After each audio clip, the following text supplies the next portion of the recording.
Good evening, everyone. Happy February, and welcome back to the Collegiate iRacing League for tonight's edition of the College Cup Series. I'm Zach Lindler, your host for tonight, alongside Alex Gagnon in the booth, and we are live from the virtual Kansas Speedway for tonight's Flyover State 200, presented by the CIL. And Alex, after last week's incredible race at Auto Club Speedway, round 3 in the CCS is shaping up to be yet another exciting 200 miles. What are we looking forward to tonight? Yeah, no, definitely. It's going to be quite the adventure. Each track we've gone to so far this season is scaling down a little bit smaller each time. We go from the 2.5 miles at Daytona. Last week, 2 miles at Auto Club. This week, the mile and a half here at Kansas Speedway. And one of the big things a lot of drivers have talked about coming into this race has been the tire wear. They've been saying that it's really easy to burn your tires if you're not careful here. So if there's an extended green flag run, we could see some people really gain or drop massive amounts of positions based off of how well they've saved their tires. And that seems to be the key to a lot of these mile and a half cookie cutter tracks, as they call them, these mile and a half D oval, tri oval, quad oval racetracks. But Kansas Speedway is very different from a lot of other tracks out there on the circuit. As you take a look at your configuration here, just over a mile and a half, but an extremely hot track temperature right now, over 100 degrees on the surface. Alex, you mentioned the tire wear. That hot surface is going to chew up your tires and spit them right out back at you. But one of the features of this track that makes it so fun to drive is its progressive banking in the corners. It's at about 17 degrees if you're on the bottom lane in turns 1, 2, 3, 4. But as you move up higher and higher and higher up the racing surface, that banking is going to get a little bit steeper, all the way up to 23 degrees up at the top. So I think you're going to see a lot of 2 wide, maybe even 3 wide action through these very fast, very tricky corners. As now we're looking right now on the qualifying lap of the number 46 machine of Michael Sidor. Sidor is out of Penn Tech University, so got a couple teammates out there in the field. I believe the 22 of Austin DeLong, one of his teammates. So you should be looking for a couple of them to work up towards the front of the field here, as we've got just under 5 minutes left here in qualifying. Yeah, and Sidor's looking for a much better run here than he did at Auto Club. Did not make the show at Auto Club. Was one of the 4. Did not qualify. Not quite sure if his lap will put him onto the top 40 here, but we do know, Zach, that a few cars will be going home after qualifying, as there was more than 40 entrants for tonight's race here in Kansas. As right now we are taking a look at Spencer Brown in that 52 car out of UNC Charlotte. 45 entrants into tonight's race. So 5 cars will be going home. They will not make the show, like you said. Right now, those 5 cars are the ones who have yet to set a qualifying lap: Kaler, Pete, Wilson, Munoz, and Warren. And of course, those cars have yet to set a qualifying lap, so we don't know how well they'll do. Of course, we're expecting big things out of Esteban Munoz and Jared Kaler. And I believe Munoz has just set his first of 3 qualifying laps. And Kaler, both of them at the back of the field right now, but that should change shortly. But as for the time being, Zach DeWale out of St. Clair College in the O2 machine sits up top on pole, tied with Muhammad Alif for Ball State University in the 12 machine with a 31.04. As we're now going to watch the Esteban Munoz number 9 machine complete his lap now, at Edwin Onofre, University of North Texas. We're going to see where both of these drivers lined up. Yeah, and for the 2 cars on pole here at the moment between DeWale and Alif, a tale of 2 very different stories when they were at this track last season for the season opener. DeWale brought home a top 5, finishing 4th.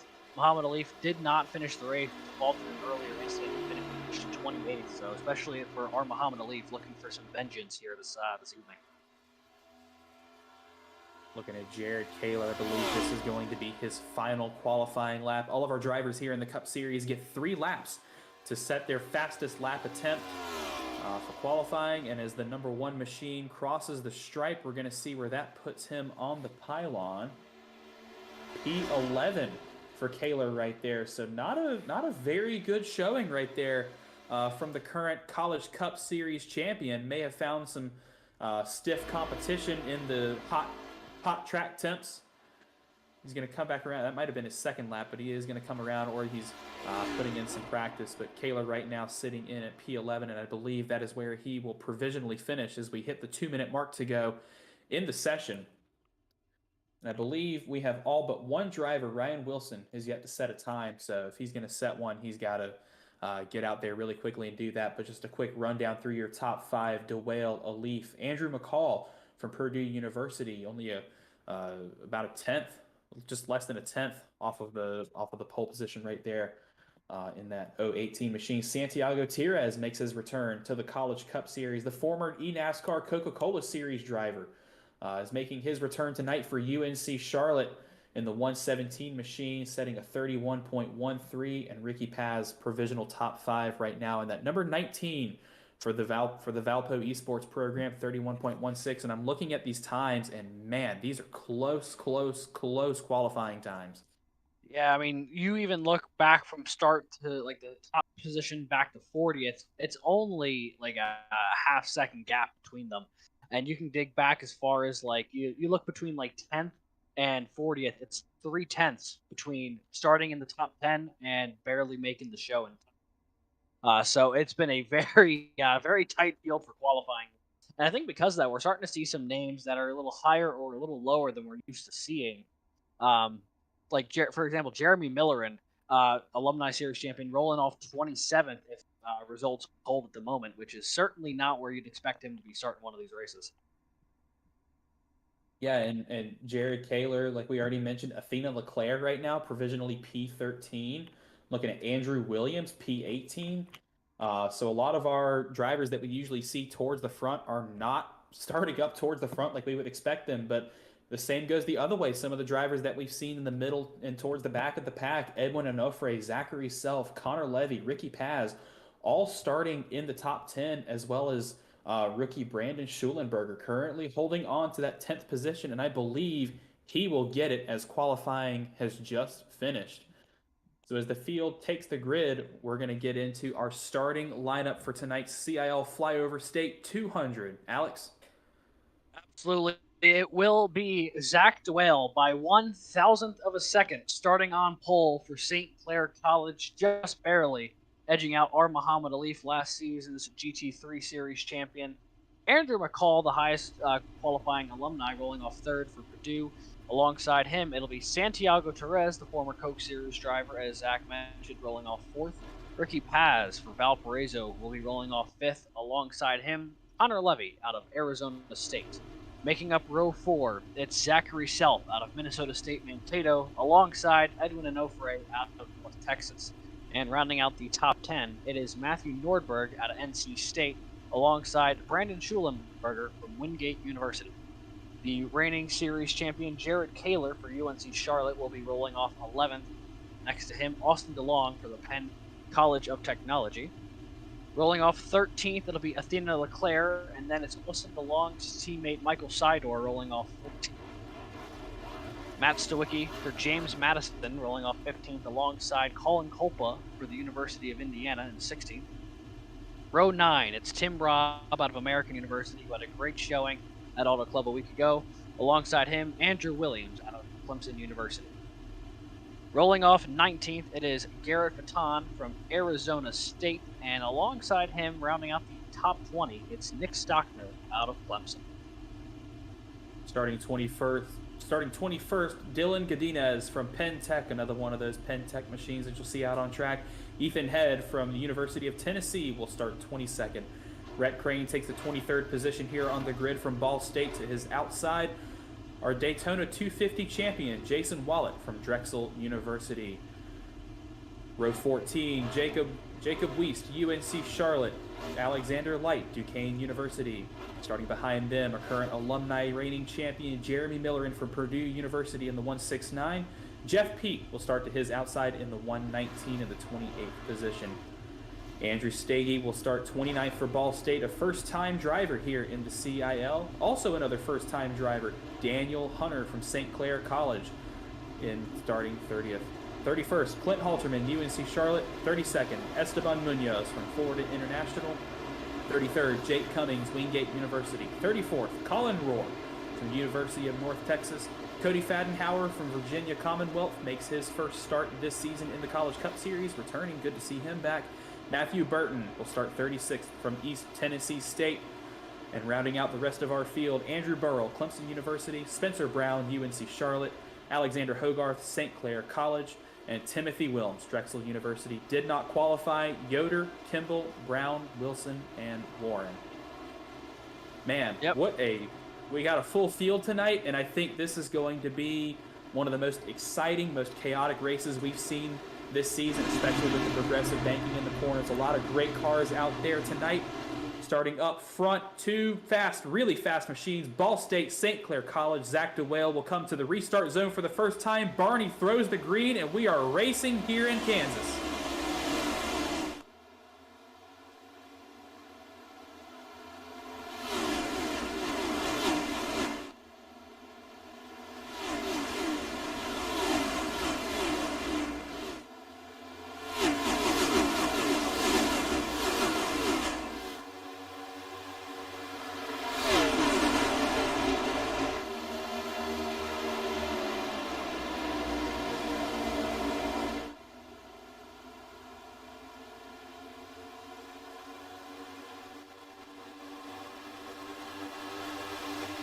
Oh, we got a wreck. Start-finish line. Jeremy Miller in a round. Didn't take him very long, that's for sure. Only about one lap in, and someone's already sideways through the grass. And it looks like Timothy Wilms, also someone who got caught up in that alongside Jeremy Miller. And we'll see if we can get the replay pulled up here and take a look at what happened. But there was a whole armada of cars coming off of 3 and 4, and not all of them were able to keep it forward. Little look at the replay right here. I think that's the 8 of Ethan Head got loose. And I think I saw Nick Stockner up on the wall in the 888. I believe that's Andrew Burrell of Clemson University getting involved right there. So 2 Clemson cars already caught up in this incident, as well as the Purdue machine. I think I saw the 8 and the 124 make contact. Yeah, absolutely. This looks like it was a chain of reaction that started well before Jeremy Miller got a piece of it, what we saw during the live feed. It looks to be there was quite a few cars collected in that at some point in time there, but definitely not a way you want to start if you're toward the back of the field there. You know, you already don't have great starting position from the qualifying run with how tight quali was, and then, you know, getting caught up on something on the opening lap or 2 of the race is certainly going to put you behind quite the hole. If you are in a wreck this early, though, or you're not, you do have one fast repair, and I have a feeling a couple of these drivers are going to be using it already, but certainly going to be a little cautious moving forward if you're one of the drivers who already had to use the fast repair, knowing that the next time you're caught up in something, there's no coming back from it unless you take the time to actually repair it, which would more than likely end your race. Yeah, that fast repair is a feature that iRacing offers. If you're new to iRacing, or if this is your first time watching the CIL, like Alex said, each of these drivers can pull onto pit road once per race and click that fast repair button. And when they do, it'll give them a brand new car that they can come back out into the race and resume where they left off. So I think we'll be seeing the likes of Miller and Stockner, Burrell, Head, and a couple of other drivers maybe using that fast repair already if the repairs will take too long. But this is something that this kind of track produces. It's fast. The progressive banking makes it very easy to make passes here. And I think I saw even just the race start before we even hit turn 1, 3 and 4 wide, kind of towards the middle and back of the field. But one thing that I do want to mention is something else that I noticed. Zach DeWale got off to a very, very good race start right there. He put about a couple tenths on the 12 machine of our Muhammad Alif there going into turn 3, and Alif also was able to get away from Santiago Tires, who completed the pass on Andrew McCall there on the race start to take away that 3rd position. McCall fell back to the 5th position, although no need to worry if you're a Purdue fan. That was only 1 lap of action, so 1 lap is not indicative of what to expect this race, but still already a lot of positions being exchanged in the top 5 and even in the top 10 as well. As I think I see the number 1 of Jared Kaler crack the top 10 that lap, so he got a couple positions off the start, played his cards really well. And yeah, there's, I mean, not really much to say other than that. Then we still have pretty much all of the race to go. There you see at the top left of your screen, 133 laps, 200 miles here at Kansas Speedway in the Flyover State 200. So a lot of racing for these drivers left to do tonight.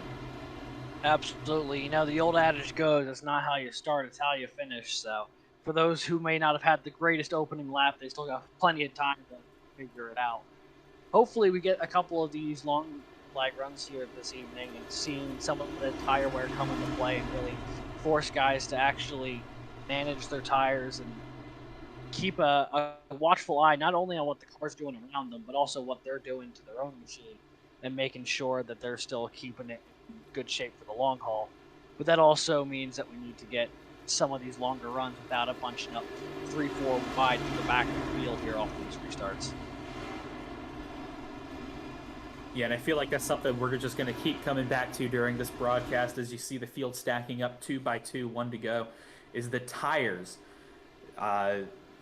This track eats tires, especially with how hot it is out there today.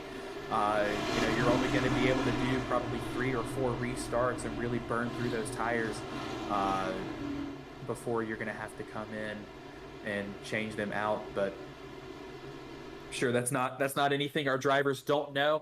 One more point of order before we do get to the restart. Our live race control has deemed that was a racing incident, so no fault assigned for that wreck. All is fair in war and peace out there on the track. But all of that is behind, and it's time for these drivers to get ready to go back to green flag racing. The field is once again stacked up 2 by 2. No change to the front row. Zach DeWale leading Muhammad Alif. Santi Tirez now into 3rd position. Ricky Paz in 4th.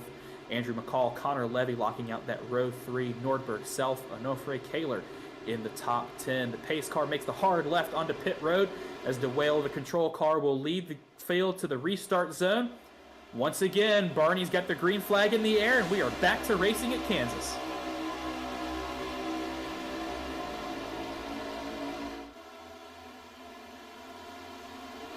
This time around, it'll be Santiago Tirez trying to make a move on the inside of the whale here for the lead as they come off the 2. Look at that pass on the bottom, just drove right around the 12 of Muhammad Alif, and now Tirez going to look for the lead, using that low lane really early here on this restart. Looking at the back bumper of DeWale, now Ricky Paz in that 4th position, looking all over that back bumper of the 12 machine as it's chaos behind them. I see 2, 3 wide towards the middle of the field as all of these positions are up for grabs right now. Looking at the 14 of Connor Levy defending that middle lane as he's got, I believe that is Andrew McCall on the top side behind him. Jared Kaler leading that bottom line down low, and a lot of cars behind them as we go into turn 3 and 4 here. Absolutely, there is quite the charge going on behind Connor Levy. We'll see if he can hold on to that position. Currently running in the top 5. I think that might have been Schulenberger we saw. Big. That is big. A lot of cars involved in this incident. Andrew McCall, I believe Andrew McCall went around. I think I see Drew Williams involved as well. I see there's a St. Clair car backwards up on the banking there, but it looks like everybody's going to be able to get it rolling here. But my goodness, that was a huge crash here on the front straightaway. Yeah, looking at the live feed with the rest of the folks watching at home, it was a little tough to tell who all was involved, but I did see that 7-car Brandon Schulenberger go around pretty early. As it looks like McCall got a little loose and then just came down on top of the 7. Tough break there, but most of the carnage was up above the 7, actually. It looks like Edwin and Onofre went for a ride there. That was one of the cars I could see through the smoke. And I'm sure he was not alone, given by how much smoke got kicked up on the front stretch there.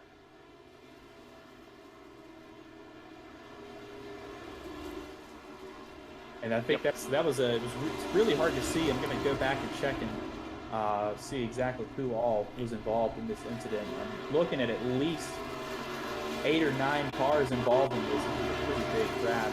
But it all started with Andrew McCall making contact with the 7 machine. 7 got sent down into the grass, and then McCall comes back on the racetrack, hit Matt Stowecki, collected Williams, I believe I see. No, not while involved. Athena Leclerc got it. Athena Leclerc got a little airborne right there. Hard hit for her. Edwin Onofre involved. Obviously, Schulenberger involved. Michael Sidor involved. Rhett Crane from Ball State involved as well. And actually, a second incident after that down the front stretch that involved a couple more really good cars as well. So huge, huge, huge crash here to start the race, and I think we're going to see a lot of drivers on pit road. But thankfully, I believe everybody was able to get the cars refired and rolling, able to limp it back to pit road. Car 018 has been deemed at fault, so the Purdue machine will receive a strike and an EOL end of line penalty for that. Been a tough evening thus far through 11 laps for the Purdue guys. I mean, Millerin goes around in the first wreck, not necessarily of his own fault, and then this time it's Call getting pinballed around a little bit. So both of the Boilermaker cars find themselves not in an advantageous spot here. Still plenty of race left to go. Definitely not the way you want to draw up the start to the evening, though, if you're a fan of either of those guys. And that's the key point, is we still have a lot of racing left. These guys can still work their way up to the front of the field. They are by no means out of this race or out of competition. I'm assuming they've used their fast repairs, or they've got their cars repaired and fixed and ready to go. They're rolling back out onto the grid. Still a lot of racing left. They're definitely still in this. Absolutely, still plenty of race to go. But it'll be interesting here when we see this restart, because now instead of Muhammad Alif being on the outside of the wheel, it's going to be Santi Perez. And I wonder if Santiago Perez takes a different approach to it than Muhammad Alif has taken to these restarts, as the whale really got off to a great jump in both of the previous ones. I wonder if Perez is going to try and not necessarily jump it, but more time when he thinks the whale's going to go, based off of the fact that DeWale's gone a split second earlier than expected, probably for a lot of folks in these previous couple ones. And we'll see if he can get the jump going into turn one here that Muhammad Alif was not really able to do through the opening start of the race and then the first restart. For those of you who are watching at home, and this is your first College Cup Series race, we do utilize the restart zone here in the CIL College Cup Series, and as the drivers will come to the front straightaway for the 1-to-go signal, you'll see this little blue box on the inside of the racetrack right there where DeWale is going, with the big Geico letters. That's the restart zone, so when the field stacks up 2 by 2, the leader is the control car after the pace car leaves. Whenever the leader gets inside that restart zone, at any point, they can hit the gas and go, and then the race will start. And then the rest of the drivers will follow suit. So that is the advantage that you get as the leader coming to the green flag. So if you're Zach DeWale, you can go early to try and catch some of the drivers behind you off guard and really get that jump that you need to get going. Or you can wait a little later and play some mind games with the drivers behind you. Leave them thinking, is he going? Is he going? Is he going? Oh, he's already gone. Go, go, go. It's always a lot of fun to do that when you're in the driver's seat. Yeah, absolutely. I can't say I had too many opportunities in my CIL career to do that, but normally if I ever found myself in that boat, I try to have some fun with it when I could. That was usually like once a season. Yeah, I've been there once or twice in my career, and it felt great both times, and then I just got absolutely dusted by everybody behind me. Well, yeah, same boat here. I just wouldn't pit, and then on the old tires, just suffer. But we are coming to the restart here. Pace car is off, and Zach, I'll let you take us to the green flag here. Yep, once again, side by side, Zach DeWale enters that Geico restart zone. Barney throws the green, and we are back to racing at Kansas.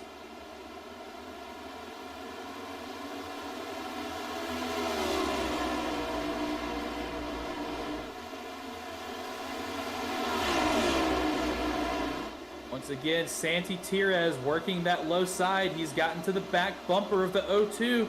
Didn't get as good of a run coming down the back straightaway there. He's going to look to the inside again. Zach DeWale holding on to that high line like it's his last hope against the 117, but there's still no reason to give up hope yet. To cross the stripe to work on lap 15 of 133. DeWale still on that high side. Alif with a couple of choices to make here. He's got the 19 of Paz, the 14 of Connor Levy. behind him. Paz to the high side, Levy to the low side. So he's got to make the decision about which one to block, or is he going to follow Tires or DeWale up ahead to try and take some of those positions away to stay in this battle.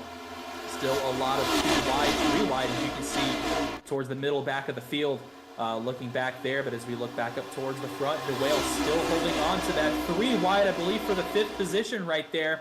As Rob tried to make the move on the low, or excuse me, on the middle right there, try to split the uprights between the 14 and the 19, as now Jared Kaler is going to press the issue here on the bottom side, moving up underneath the 5. I tell you what, Tim Robb is on an absolute charge right now. He rolled off today, I believe, 17th. He's already up in the top 7.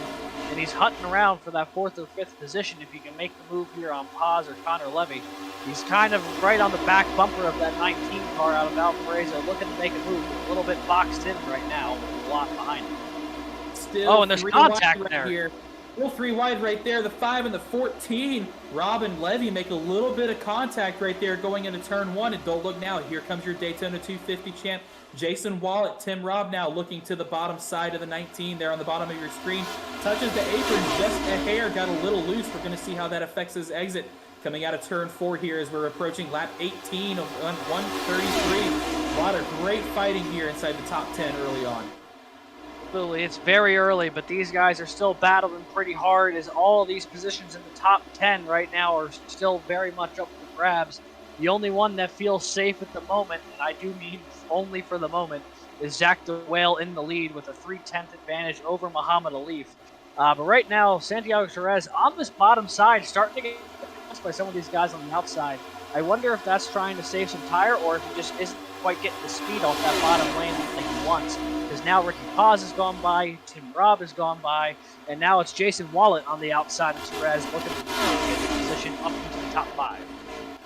And on that bottom line, Santi will fall into the clutches of his teammate, Jared Kaler, or will he, as Kaler now falls in line, looking to work that high side, as Wallet is now looking to go around the outside of the 117. Not very many friends down there on the bottom. Not a lot of drivers running that bottom line. So it looks like the top may feel pretty good for some of these drivers right here in the early stages of this race. Is now the 19 of Paz looking to the outside of Alif. Alif gets shoved down to the bottom there into turn 1, or elected to take the bottom.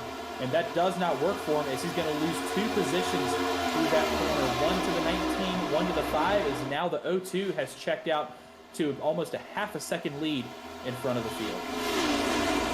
With a really strong effort so far. He had a great qualifying run, and he's having a great run so far here today. He's finished 11th in each of the previous 2 races this season, looking to finally bring one home inside the top 10, and he's taking care of business at the moment, running in position number 2. Still a lot of great action here in the top 10 as you're looking at Jared Kaler currently running 7th. You can see that battle for the 5th position with the 117 of Tires all the way back to, I can't even count that many cars. Still in the hunt here, trying to get inside the top 10 in the early stages of this race. You can see some of these drivers going down onto the apron across the start-finish line. That is allowed here at Kansas. There's no double yellow line, but you can cross that white line to go as low as you want on the apron down the front stretch to try to make that front stretch as short as possible. And here's the 006 of Colin Culpa with a huge run down the back straightaway on the 117. This is the battle for the 5th position. Colin Culpa out of Indiana University. Still on the high side here, taking the middle down the front straightaway. He's going to not clear the 117 quite yet. Still side by side as Culpa catches a little bit of the wall in turn 1 right there. So that battle is going to intensify here over the next couple laps, and you can see behind them still a lot of cars fighting for position. There you see the 42, Garrett Vitton, making his first start in the College Cup Series this season. To his outside, his Arizona State teammate, Connor Levy, duking it out for position, and now Garrett Vitton is going to get that position. They will now battle Jason Wallet, leading his teammate back behind to fight for that 10th position. I believe that is with, 1 second, is with Zachary Self in the 77 machine out of Minnesota State University. So a lot of drivers still vying to get inside this top 10 as we're approaching lap 25 of 133. Yeah, there is action happening all over this field. Everywhere you look, there is usually cars 2 wide, occasionally 3 wide. Right now, we're looking at Colin Colpo. We're breathing down the tailpipe and Tim Rob battling just inside the top 5 there. Rob now to the outside of Santiago Perez, 2-1-2, trying to make the move forward. Perez's car is starting to come back to life a little bit. Maybe he saved a little bit more tire than some of these other folks as he's starting to push forward again. Back into the 4th position, now looking to run down Muhammad Ali. Zach DeWale has checked out from the field even more, an 8/10 of it, now 9/10 gap over Ricky Paz for 2nd, and then Paz 4/10 ahead of Muhammad Ali for 3rd. So plenty of action happening throughout the field, except for right at the front at the moment. The closest battle to the front here is Muhammad Ali and Santiago Perez. Perez on the low side, trying to take the position away. They are side by side going down the backstretch. Perez right at the rear wheel quarter panel of the 12 machine, still holding on to that inside line. He's going to ride that inside line till death do them apart, till the end of this race, I think. But Perez still right there, has not gained or lost an inch on Alif, as they are still side by side here. I believe they've been going at it for about 2 or 3 laps or so. They're kind of looking towards the back of the field right now. Andrew Williams is the lucky dog position. He's in a battle with Athena Leclerc. Athena Leclerc trying to get that into that lucky dog position in case a caution comes out. But looking back up here towards the front of the field, that's the 006 of Colin Colpett in the 7th position. And I see Rob, Vinton, Wallet, and a few other drivers, Self and Levy, involved as well for this battle to get inside the top 10. And I think I see the 076 of Matt Nordberg up there running 7th. Where did he come from? Yeah, he's slowly making his way up there. He had a very similar start to the Auto Club race as well, where just very quietly trucking his way up there. But Jared Kaler, who we were on board with just a second ago there, has moved himself into the top 5.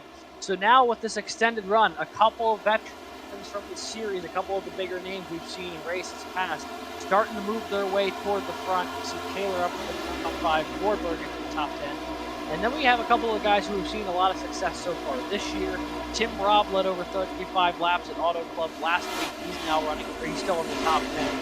Jason Wallet, who won Daytona, is in the top 10. So a lot of the heavy hitters have found their way toward the front here.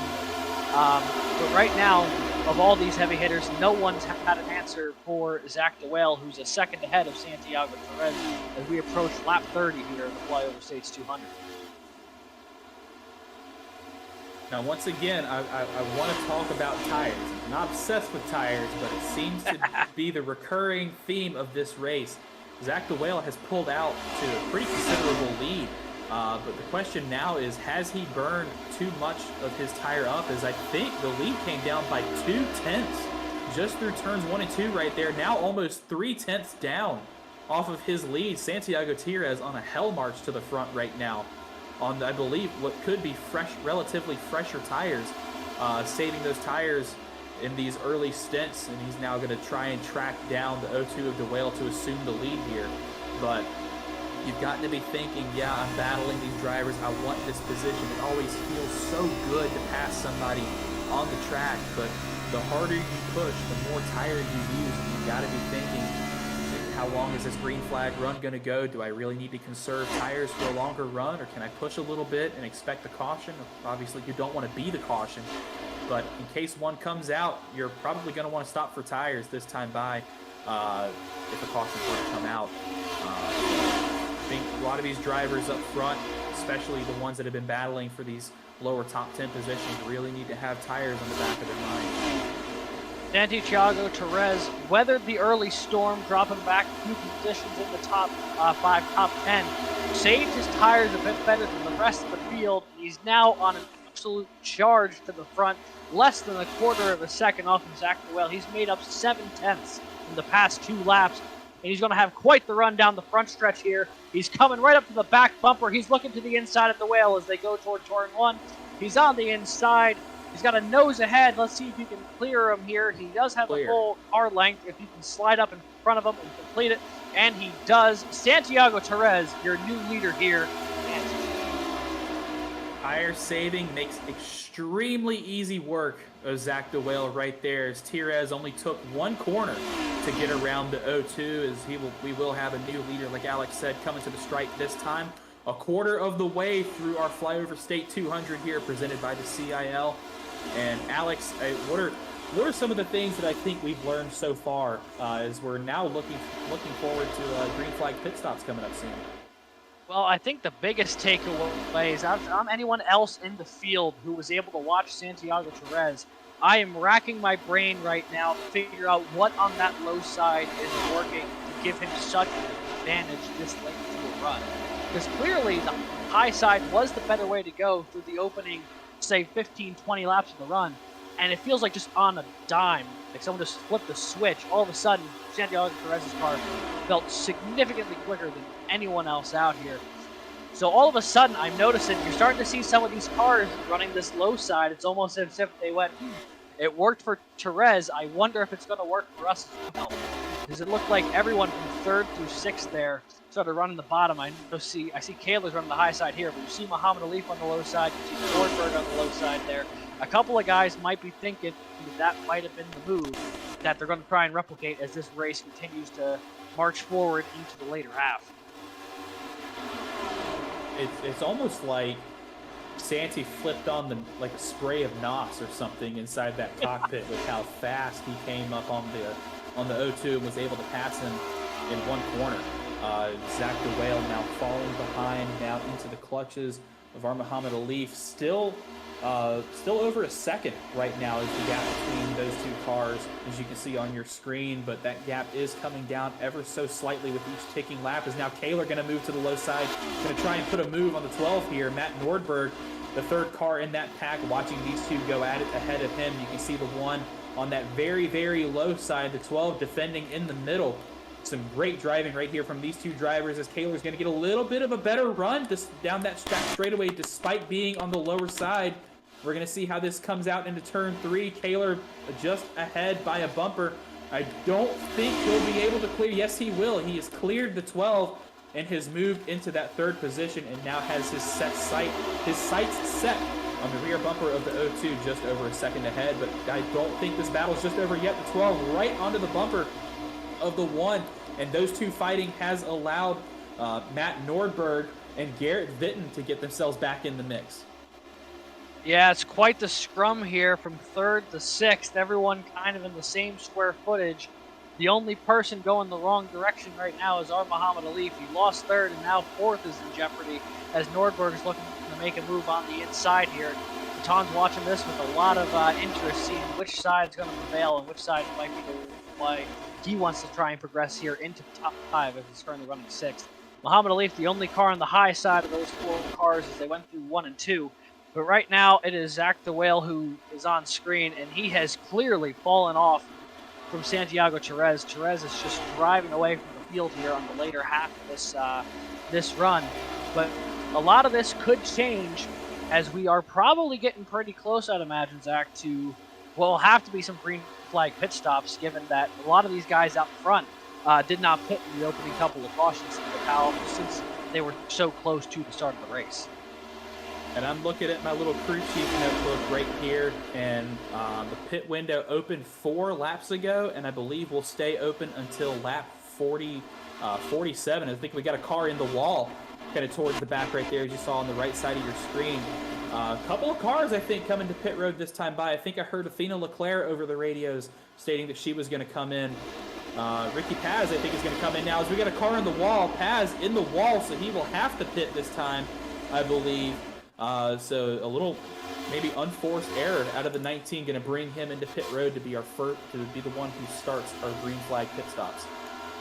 Yeah, now it's a matter of the cycle's begun. You don't usually want to be the last person to do it unless you're very confident in the overcut. Or I guess in this case, the undercut. The overcut would be what Paz is doing, who will be in first in. No, wait, I had it the first time. He's doing it. You were right the first time, yep. Yeah, I'm getting myself all backwards here. Directions are tough sometimes. Oh, two cars in the infield, going for a slide.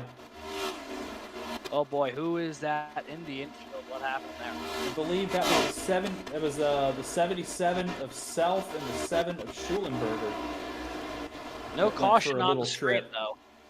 It looks like everything's still going green for the moment, as it looks like on the ticket. So I guess they got it sorted out in some capacity.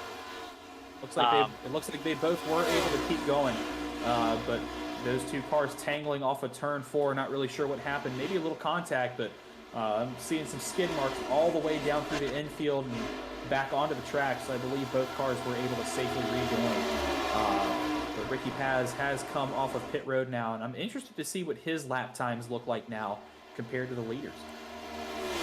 Just with a bit of the eye test here, it does look like they're running a fair bit slower. So I'd imagine Paz is going to start picking up the lost time in the second here, as he goes absolutely roaring exactly ahead.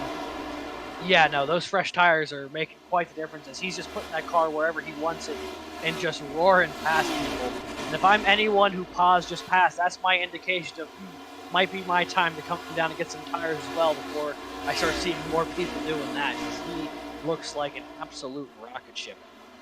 And there you see it, 1.386 seconds faster that time by between Paz and Tirez. Leaders very, very slow compared to these cars on the newer tires, as Paz continues to slice his way through the field. That is one heck of an interval. I did not think the fall off would be that great, as we're approaching now on lap 45. I believe our pit window is going to close in about 5 or 6 laps here. So a lot of these drivers, I think, are going to take note of this, of how quick that 19 machine is, and maybe adjust their pit strategy accordingly. Yeah, and remember, we got to keep in mind that's based off of how quick he was compared to the leader, who is the fastest car of the guys who haven't pitted yet for the most part. He's 3 seconds ahead of Zach DeWale. Most of the field's running a little bit slower than that, because that was more pronounced, like we saw when Paz was flying through the middle of the field there. I have a feeling some of these guys might be waiting for whenever Santi comes in. That might just be the cue for everyone else to bring it down pit road. But they don't have too much fuel left in the tank here if they didn't pit on one of the first 2 cautions. So we're going to have to start seeing a lot of people coming to pit road in a hurry. And I'd imagine the crew guys are up on the wall right now getting ready to go for what'll sure to be a busy time in a couple laps. As here comes Clint Halterman down pit road. I see Alex Light down on pit road as well. So a couple more cars making the flag stops as it stands. We got a little teaser of the battle right there for second place. Zach DeWale defending that high line against Jared Kaler, the number 1 machine, your reigning champion, versus your runner-up from last season. Almost a little flashback of what we saw all 7 races last time around. Kaler versus DeWale once again going for this second position. And these drivers are still going at it side by side, the 2 of them. One low, one high through turn 2. Going to split some lap traffic here. That's the 806. No. Yeah, lap traffic going to come into play. That's going to force DeWale to check up a little bit. Kaler will take away that second position. And now here comes Matt Nordberg on the low side. Going to take away third from Zach DeWale. He will advance to third place, relegating Zach DeWale to fourth. Scary moment right there if you're Muhammad Alif coming out of turn 4, as I believe some of that lap traffic got a little loose on the high side. But Alif now chasing down that back bumper of the 02. Going to try and get around for that 4th position before they try to get as many positions as possible before he comes in for his green flag pit stop. Zach DeWale is going the wrong direction in a hurry right now. He's battling with Muhammad Ali for 4th. Gareth Patton right there, not too far behind them. And he was running 2nd just a couple laps ago, in danger of falling back as far as 6th here if they're not careful. If they lose the position there to Muhammad Ali, now running back in 5th. Yeah, lap times noticeably down, but Ricky Paz ran a 31.8 that last lap. Most of the cars we're watching here were running mid-33s, so close to 2 seconds faster than Ricky Paz, even after a couple of laps on those new tires. So it is a noticeable change, and the moment that these guys come down pit road, they're going to feel a massive difference, not only in their speed, but also in their grip level with where they can put the car on the track and trust it to roll. if a caution were to come out right now, Andrew Williams would be your lucky dog. First car 1 lap down. Jeremy Miller in the last car right now on the lead lap. I'm trying to put eyes on him, on where he is relative to your leaders right now. Santiago Tirez coming out of turn 4. I believe Tirez is coming out of turn 4 right now. So only a couple seconds off of becoming the first car 1 lap down if Tirez continues to stay out. But we saw a great battle right there. Single file freight train from, I believe that is second place all the way back to Zach DeWale in 6th. Now Andrew Williams right there, that is your first car 1 lap down, so he doesn't really have much business being in the fight. So he's going to sit back, maybe save some tire, hope for a caution to come out and watch all this unfold. But still a lot of good battling going on up in front of him, although I think he is going to press the advantage here on DeWale being the quicker car. He's going to go underneath the O2 and will clear the St. Clair driver coming back onto the front straightaway. Andrew Williams was... Oh, sorry, go ahead, David. I was just... there's a car coming off the pit road and everything. There's a lot happening right now. Cars coming off, cars coming on. Williams on slightly fresher tires from the caution that made him use his faster there earlier. I want to say that was around lap 9, about 10, something like that. Yeah, that is true. So one of the benefits, I guess, silver lining to getting caught up in one of those two early race wrecks is you were able to come down pit road and get 3, 4, 7, 8, 9 laps fresher tires than the cars that were not involved. As we see the 62 right there of Matt Stowecki from James Madison University overshot his pit stall by just a hair, so that's going to cost him a few tenths there on pit road. But yeah, Williams on a different pit strategy alongside those cars that were caught up in the big one on lap 6 to start off this race.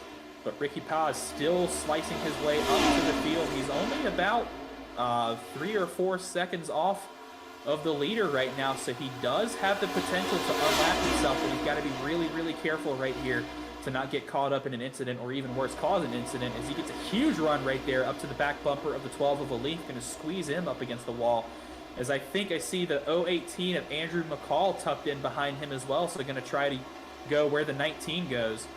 Going around the 076, Jeremy Miller, and whoa, scary moment right there. The one very slow compared to the 076 and the 19, as I believe Millerin is going to come to pit road this time. No, I don't think so. What's going on there?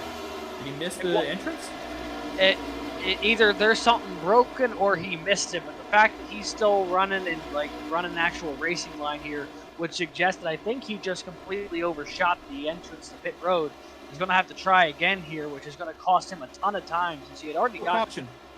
Oh, caution's out, and that's going to be a huge game changer for those who have not come down pit road yet. Tim Robb looks like he may have been one of the cars involved. Oh, hold the brakes, hold the brakes. Brakes didn't hold, but luckily it looked like everyone was able to scatter in time. Let's take a look here to see what happened to Tim Robb out of American University. We're going to take a look at this replay really quickly and then get back to the pit road action, because this is going to be extremely chaotic.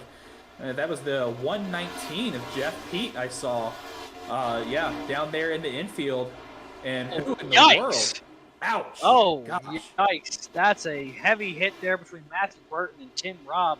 I have a feeling that wreck probably started with Matthew Burton and Jeff Pete, because we saw Pete going through the infield. Yeah, Pete coming down, Burton coming up, and no room for either of them. And then Matthew Burton, I don't entirely know what happened there on the track, in the grass, sliding up, and absolutely T-bones the side of that number 5 car.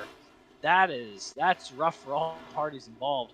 I'm sure Tim Robb not super thrilled at the moment, given he was pretty much an innocent bystander through all of that and got a whole lot of car right in his lap.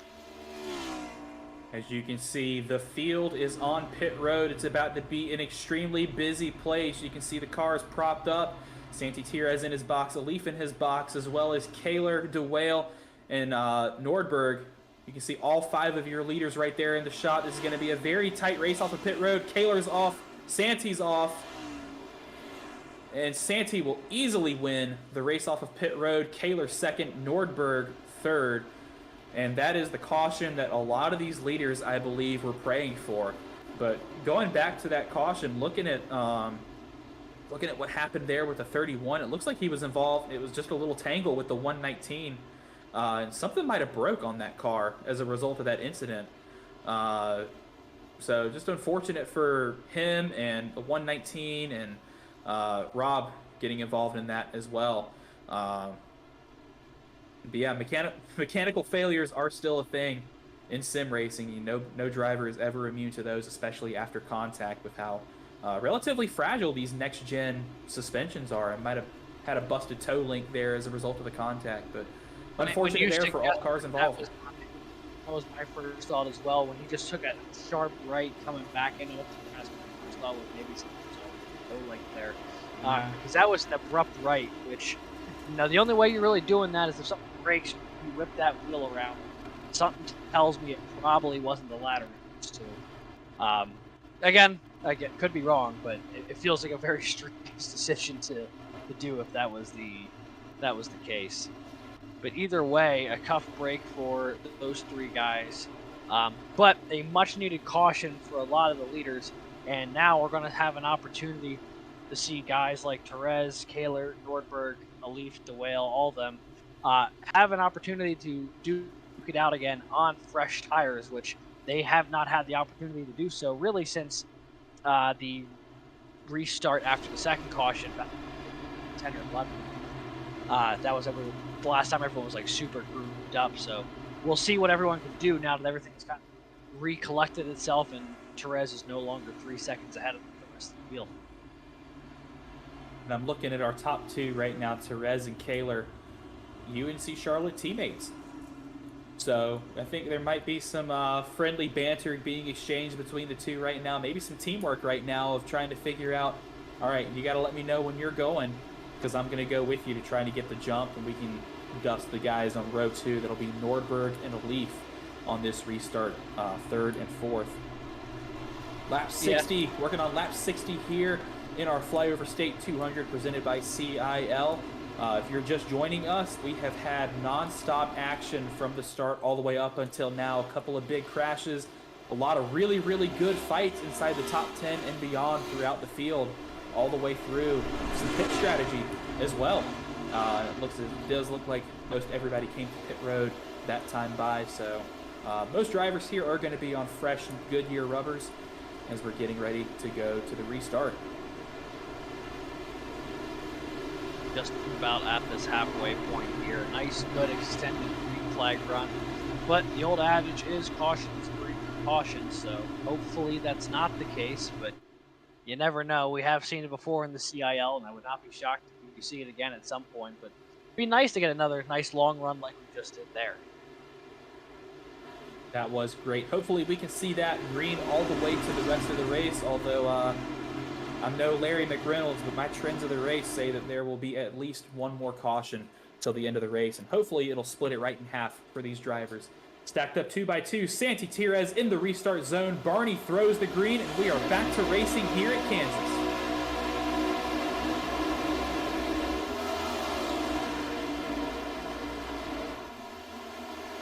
Didn't take long, but Therese already well clear of the rest of the field, about 3 car lengths ahead of teammate Jared Kaler. Kaler running second, trying to keep Nordberg and Muhammad Alif behind. Therese now in a rare move going up to the top side as the rest of the field looks a bit lower with Jared Kaler in second. But it will be Therese who takes firm control of this race once again after the first green flag lap of this run. And they are pretty single file back to around 5th, whereas Garrett Patton and Zach DeWale fighting it out. And it looks like Esteban Munoz might be back. But you can see the 42 just barely clearing the nose of the 12 right there. What an aggressive move coming off of turn 2 right there, but one that worked well in his favor to cut off Muhammad Alif from getting that big run down the back straightaway.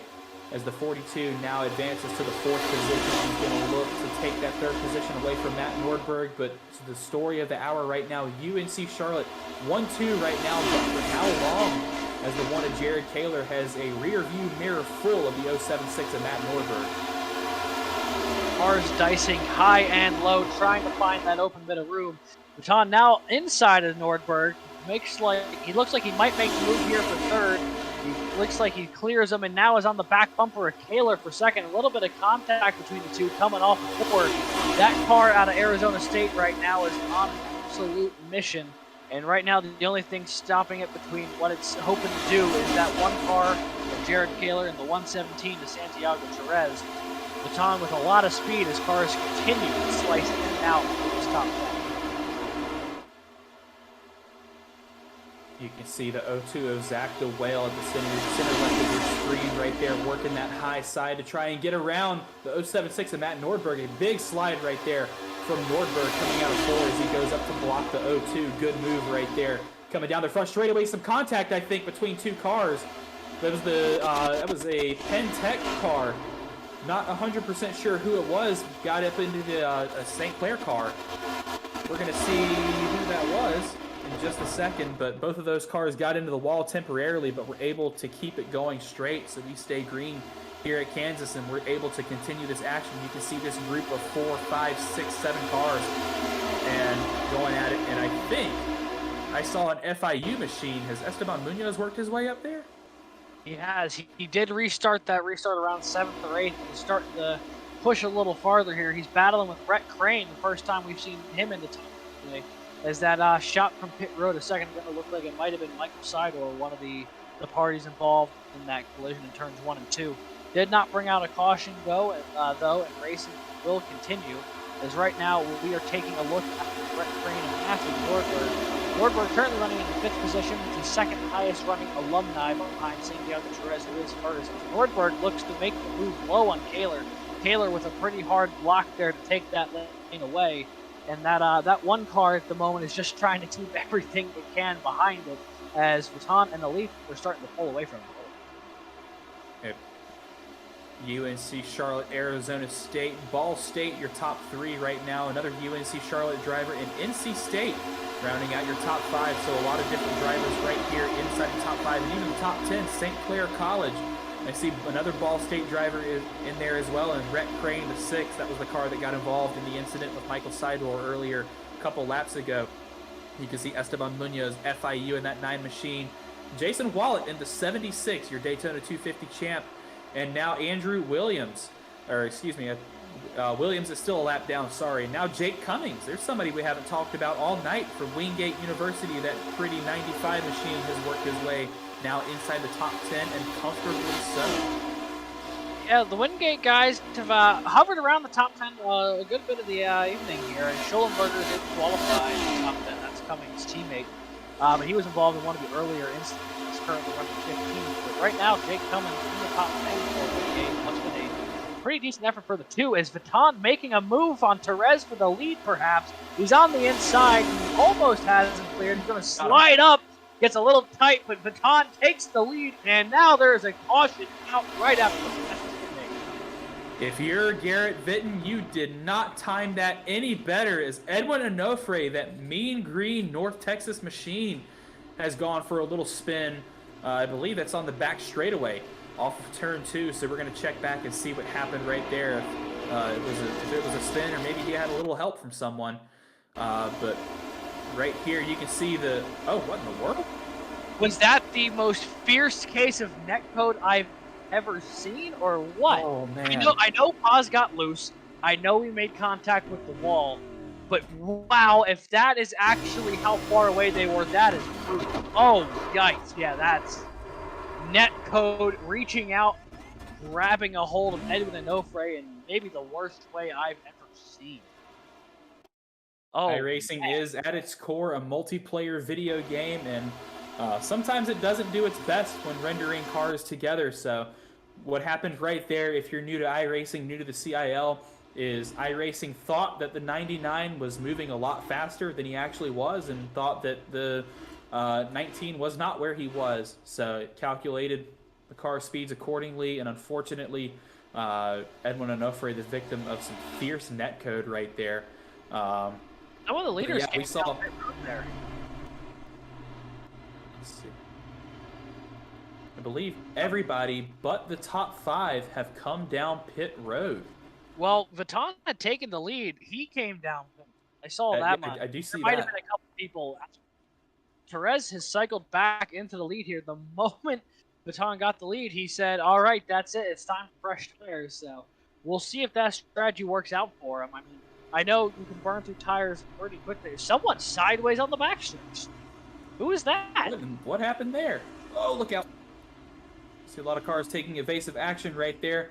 Looks green and white. It might be a UNC. Yeah, Spencer 50, Brown. 52 is Spencer Brown with some trouble right there on the back straightaway. We're going to check and see what happened there. But I saw, and speaking of UNC Charlotte, I saw the 7 of Schulenberger. I believe he took 2 tires right there down pit road. Was able to make his way inside the top 10. So we're looking here at the 52. He just made the back wheels want to run a little faster than the front. The car definitely protested it. That is the definition of an unforced error, if you ask me. When car and driver don't get along, that's what happens. Looked like one of those angry bulls at the rodeo. You know, the doors open and immediately the ride was thrown off. Just not what you want to see for Spencer Brown there. But, you know, luckily for UNC Charlotte, they have a couple other horses in the race here, and they happen to be running 1-2 with Santiago Perez and Derek Baylor. If the 2 UNC Charlotte drivers up here at the front are going to take over where they started. Santiago Perez on the pole for the restart. Jared Kaler right behind him. And is that the 9 of Esteban Munoz has worked his way all the way from the back of the field, all the way up to the front here in the 3rd position? That he has. He has slowly but surely moved his way up. Vuitton teammate Connor Levy currently running in the 4th position. Arizona State having a really strong effort here. Nick Stockner currently running in the 5th position, and the previous leader before the caution, Vuitton now running 6th. So he didn't fall back all too far from that choice to hit, which is probably going to work out in his favor, having a few lap pressure tires so he the guys in front of him. DeWale and Nordberg will be row 4 here, and then it's Rhett Crane and Muhammad Ali rounding out the top 10 of cars that will be taking the green flag here in just a moment. Yeah, this definitely worked out in the 42's favor with Garrett Vitton only losing 5 spots there coming down pit road to take new tires. And you're absolutely right, Alex. These drivers that pitted are going to have about 6-7 lap fresher tires than the leaders. Will it make that much of a big difference? Will it make that big of a difference? We're going to find out here as we come to the approach the restart. I think it's going to take a couple of laps to get the core of the tires up to temperature to really get the heat built up in the tires. But I think you're going to find some of these middle of the top 10, back of the top 10 drivers really making some runs for the lead right here. Yeah, if I'm these guys in the front row, I'm going to be scared of that number 42 machine on a couple of lap pressure tires after he had just made the move for the lead. But here we go, coming to the green flag. Field side by side, Santi Perez into the restart zone. Great push right there from Esteban Munoz. Barney throws the green, and we are back to racing at Kansas. Munoz, shot out of a cannon, makes the move for second before they even reach turn 1. And now he's going to have his sights set on the leader, Santiago. Down the back straightaway, Taylor losing out on that second position. Esteban Munoz with an incredible restart, one of the best that we've seen this season so far, to take that second position away, but not for long, because Jared Kaler is going to have something to say about it. And we have another caution, I believe, towards the back of the field. So not much left right there, as Jared Kaler will regain that second position. That's the 61 of Athena Leclerc. I believe she was a lap down, involved with Spencer Brown in the 52. We just saw him have some issues on the back straightaway, so maybe some equipment problems, and it looks like, yeah, that car is not happy with him right now.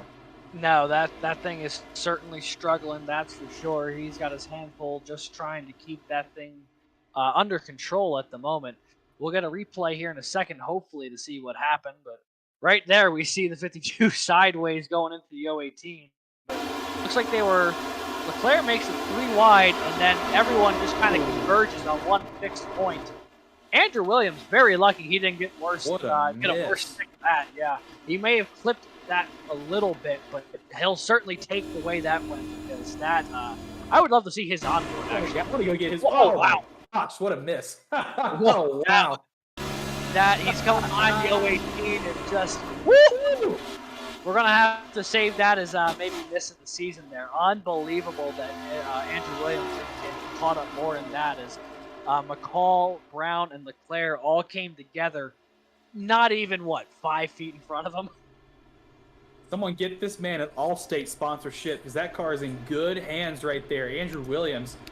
Wow, that was one heck of a dodge from the driver of the 23 right there.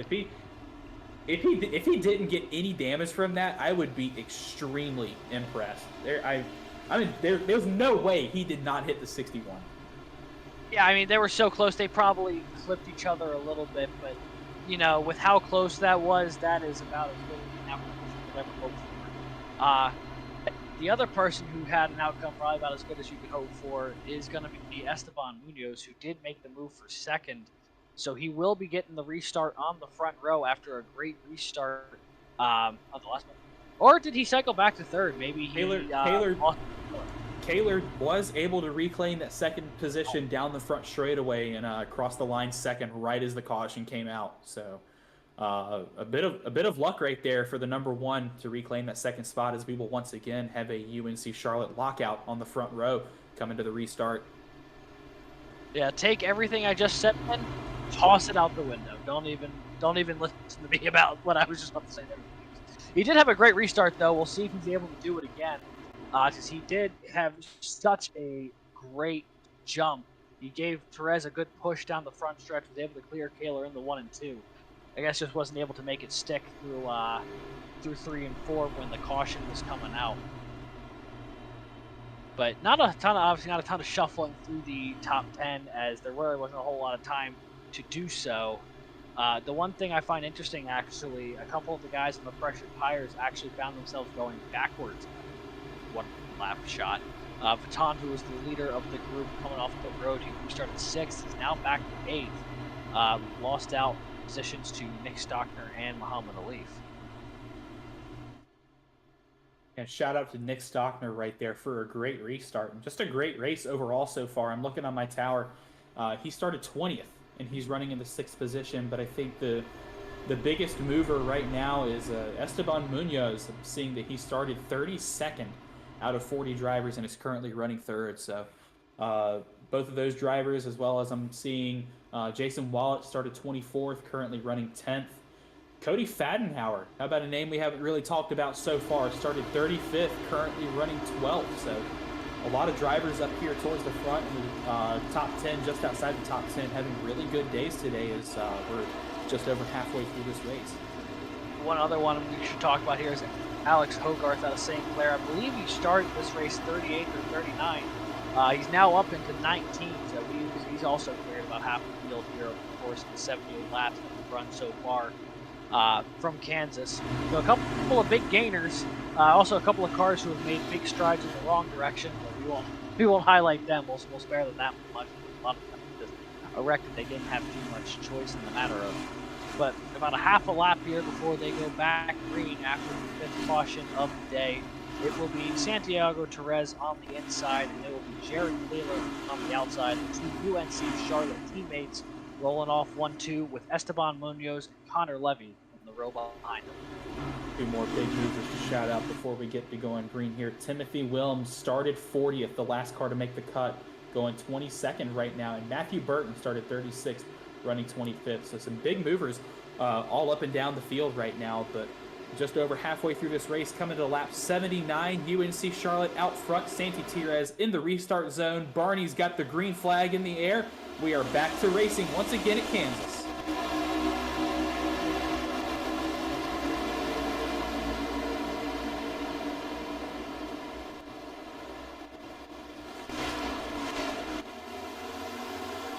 Perez is able to lead through turns 1 and 2, but once again, Munoz took second place from Taylor through 1 and 2, and now Taylor fighting inside through 2 and 4, just like the last restart.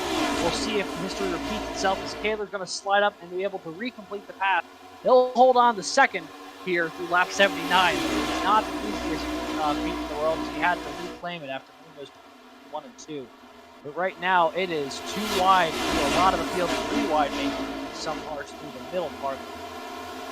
Everyone trying to make some moves here while they have fresh cars in their immediate sights. That 14 car right now, I'm looking at Connor Levy, really slow that time by through turns 1 and 2. I believe he was the last car to stay out on pit road, but he got gapped by the 076 and Matt Nordberg, and was in a really good fight with Muhammad Alif right there, as Alif was able to take that position away momentarily. Garrett Bitton now slicing his way up through the field, has taken that 6th position from Alif, now looking to get further into the top 5. Look at this battle right here. This is for the 3rd position, well, 2nd position. You can see Jared Kaler right there, a little wiggle from Matt Nordberg in that 3rd position. 3 wide for 5th place coming out of turn 4 that time by. What a battle we have right here. Still 3 wide. That's Alif on the high side, Nordberg in the middle, and now Zach the Whale on the low side into turn 1. Still 3 wide. This is for the 6th position, as Vitton was able to get by and take 3rd away from Alif that time. And he's not done yet. He's now looking to the inside of Kaler, trying to take away 2nd. A bit of contact there through 3 and 4 as he was all over the bumper of that number 1 car.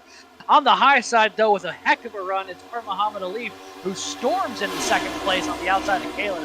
Kaler was big, keeping the 42 behind him, and the 12 car rockets past on the outside. Now in 1 and 2, it is a 3-car scramble for 3rd place between Kaler, Tom, the Whales there, Nordberg is there, and they're 3 wide farther back running around that 10th position. There is action happening all over this field. And I think I saw Alif make the lunge on the 117. He's going to momentarily get a bumper out in front of Tires, and he will clear Tires. Alif is your new leader, but not for long, as Tires makes the lunge down to the low side to try and get underneath the Ball State machine. Going to try and take that lead back, but don't count out that 42 with a full steam ahead all the way through turns 1 and 2 that time. Going to get a huge run on the 117, as the 12 has now pretty much checked out on these two. So already we're seeing these older tires come into play, and Alex, I'm not the one to toot my own horn, but I called it. I said give it about 3 or 4 laps after this restart, and you're going to see this tire differential come into play. And right now we are seeing the 5 drivers who stayed out during that caution, or that initial caution during those last 2. They're kind of struggling for position right here. Some of these guys on fresher tires are starting to slowly see that advantage they were hoping for when they made the pit stop around lap 68, lap 69. Right now, the Whale to the inside of Tires here through 3 and 4, trying to take away the 3rd position. He's going to be able to do so, and now Nordberg to the inside of Tires, as Santiago Tires starting to slowly fall backward into the clutches of the 076 and the 6 car of Brent Crane. The cars that stayed out are some very talented drivers, but the tire differential is starting to prove to be quite the battle, as well as the other cars on the track. Therese, the highest running of those who stayed out, he's in 4th, and we have other guys like Jared Kaler, the reigning series champion, who's already dropped back from 2nd to 9th in only a couple of laps here. But right now, Rhett Crane looking to the inside of Therese. Nordberg right there, that got really close coming off the 3. They were also touching each other coming off the 3. There is just contact all over the exit of turn 4. Maidensthor and Tolpa got into it for a brief moment, I believe. And now the caution is out. Let's see if we can figure out what happened there, because it wasn't on the dream. As it looks like Timothy Wilms was one of the cars.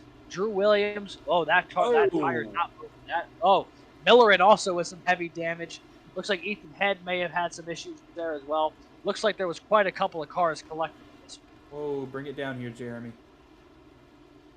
Both, Millerin and Williams definitely got the worst of that wreck right there. You could see the broken suspensions on that left front. We're going to take a look and see what happened here. Yeah, it looks like the 23 and the 100 just made some contact right there. And I think that's the 22 of Austin DeLong involved, the 86 of Wilms. A lot of really, really good cars involved in that wreck with DeLong and Williams and Miller. We're going to take a look at Miller, and hang on, folks, this is going to hurt. Right into the outside wall. I could feel that one from here, and that was only one of a couple of the major impacts that happened. Oh man, that was Alex. Yeah, Alex Hogarth just squeezing his way past on the outside of Miller, sliding up the track there with that broken left front. But yeah, that is some heavy contact for a number of cars. Drew Williams got super lucky avoiding that one run a couple laps ago. Not so lucky this time. Millerin had to take the tow back to pit road, so he's going to probably go a number of laps down here. And Everyone, Garrett Vinton has stayed out, but everybody else has come down into pit road, starting with Alif, DeWale, Tires. A lot of cars here on pit road, so we're going to pay attention to this battle and see where everyone comes out at. But you had one car stay out, Garrett Vinton, and I believe he might get burned for that decision. Yeah, I have a feeling. 19 drop, 19's away. I think that was a 2-tire stop right there. For the Valpo car of Ricky Paz. This is going to be a battle right here. I think Santi might have gotten the 0-2 coming off of pit road. That was extremely close between those two cars. Wow. Yeah, they were... the one nice thing with iRacing, you know, if you guys are still in the pit stalls, they let you kind of go through each other a little bit to prevent any sort of issues there. And they kind of were driving through each other to get off pit road, but it was Therese with the nose ahead of Zach DeWale. So right now, we might have a couple more cars coming to pit road here with Matthew Burton and Austin DeLong. If they do stay out, though, certainly a gutsy call for track position by the 31 and 22. But I have a feeling Baton was expecting a few more cars to go with them, and then no one, or to stay out with them, and then no one else stayed out. Everyone else came down pit road. And with now looking to be 43, 44 laps to go here in the Flyover State 200, you got to wonder, is this strategy call going to work out for him, or is this going to be what ultimately costs him what has been a terrific race so far for that 42 machine? I've got holes burning through my crew chief's notebook right here because that caution was not necessarily expected. So that really threw a wrench into my pit strategy. But I do think that because we've had so let me think about this. If the last time you came down was for the mid-race caution, then going down pit road right there was the correct call. Personally, I like to go down pit road if I put 3 restarts on a set of tires, and that was restart number 3 on that set of tires. So that absolutely was the correct call. However, I am very, very interested to see where this call with the 42, the 31, and the 22 goes. Because obviously they did have the newer tires. They did come down pit road 2 cautions ago to come and grab those fresh Goodyears. So they've only got 2 restarts in less than about 10 laps on those tires. So I think this is an interesting call. I'm not going to call it good or bad, but I think it's gutsy, and gutsy is what we like to see in these races. This is what makes or breaks can get you a win, and sets them apart. Gutsy can get you a win. Gutsy can get you into the playoffs. It also can cause you to lose a ton of points in the overall standings. One thing that I find particularly interesting out of this group is that Austin DeLong was one of the cars that got caught up, I think, in that incident that brought out this caution. So clearly he didn't take too much damage, otherwise he would have brought that thing down the pit road. He'll be restarting 3rd here. But all 3 of these guys have had either success today or success so far this season. Matthew Burton did pull home a top 10 at Daytona, and Austin DeLong, when I find him on my sheet here, he finished 12th at Auto Club. So these guys have a bit of pace to them. We may not have seen it yet so far today, but we'll see if they're able to keep some of these cars that have been running up front all day, who are also on fresher tires, behind them. We'll see if this gamble can pay off with a couple of cars who stayed out with now approaching almost 40 laps to go. And you mentioned the playoffs. There is a spot in the College Cup Series playoffs on the line right here. If you win the race, you're in to the playoffs. 10 rounds in the regular season, 3 rounds in the playoffs, 1 championship round, and someone can punch their ticket here at Kansas. As you see the 42 in the restart zone, Barney throws the green. We are back to racing once again at Kansas.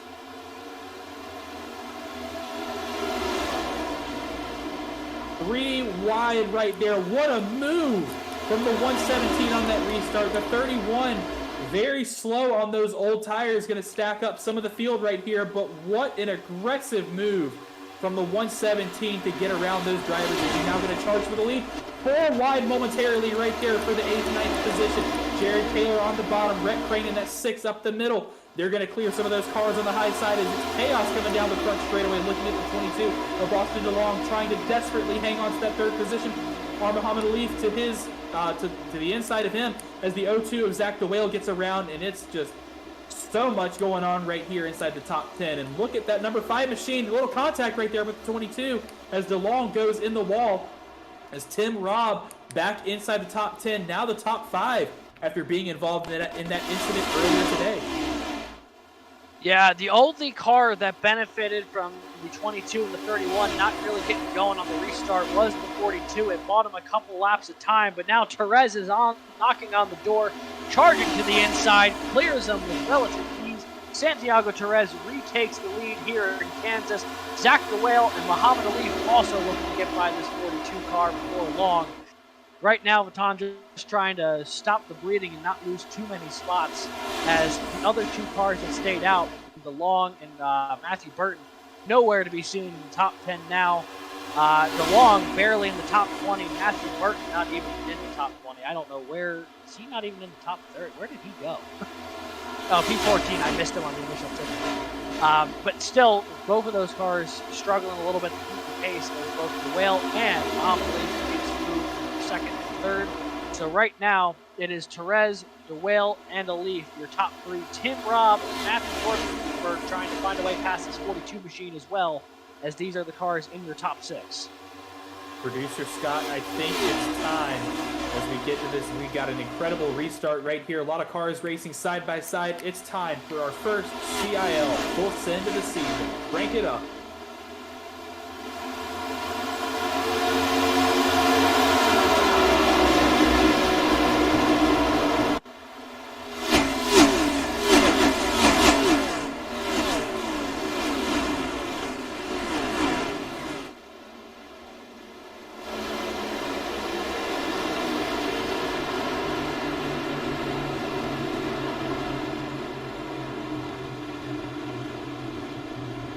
Caution out on the racetrack just as we were having fun listening to those sweet, sweet NAV8s. We're going to check and see what brought this one out. A couple drivers on the radios asking what happened. So we're going to check on that in just a second. Santiago Therese able to keep the lead right there and put a decent gap on the 02 and the 12, but all of that has gone away with this caution. Oh, I think I saw a Pentec car. Yeah, that looked like it's no longer Matt Seidor. That is Michael Seidor of Pentec, who's down on the backstretch. A lot of smoke there going sideways. It looks like he gets involved with either Spencer Brown and Matt Stalicki. Yeah, off the 62 car, ricochets off the 52 with Spencer Brown. And Michael Seidor goes for a ride down to that infield wall. Back in the back of the field there, we'll bring out caution number 7 of the evening. Yeah, just an unfortunate little incident right there. Contact between those 2 cars sent both of them down to the inside wall. Luckily, they went down. Luckily, they went down towards that inside wall and didn't collect anybody still racing. So, relatively clean incident right there for the rest of the drivers. But looking up towards the back of the front, like we said, Santi Therese able to take the lead with relative ease within a couple laps on those fresh tires on that restart, but Zach DeWale and Alif kind of left behind by at least a few tenths. But that lead that Santi was working up is down to nothing now. We had a caution come out with the 46 and 52. That's been a running theme, I feel like, of Santiago Terese's evening as well. I mean, he had built up a 3-second lead over that long green flag run in the early going of this race. They got evaporated with that mid-race caution, so feels like anytime he starts to pull away, something happens that'll pull the field back to him. But I don't think it's any disagreement to say that he has been one of the dominant cars here this evening. I believe he's led the most laps, and a couple of the other cars who have been challengers here or there have not had the sustained level of presence up at the front of the field. Guys like Zach DeWale, who is running second now, who's back up there, who led a lot of the early going, were kind of faded to the middle of the race. They have guys like Gareth Don, who was up there, who's now dropped back, but probably, I think he fit.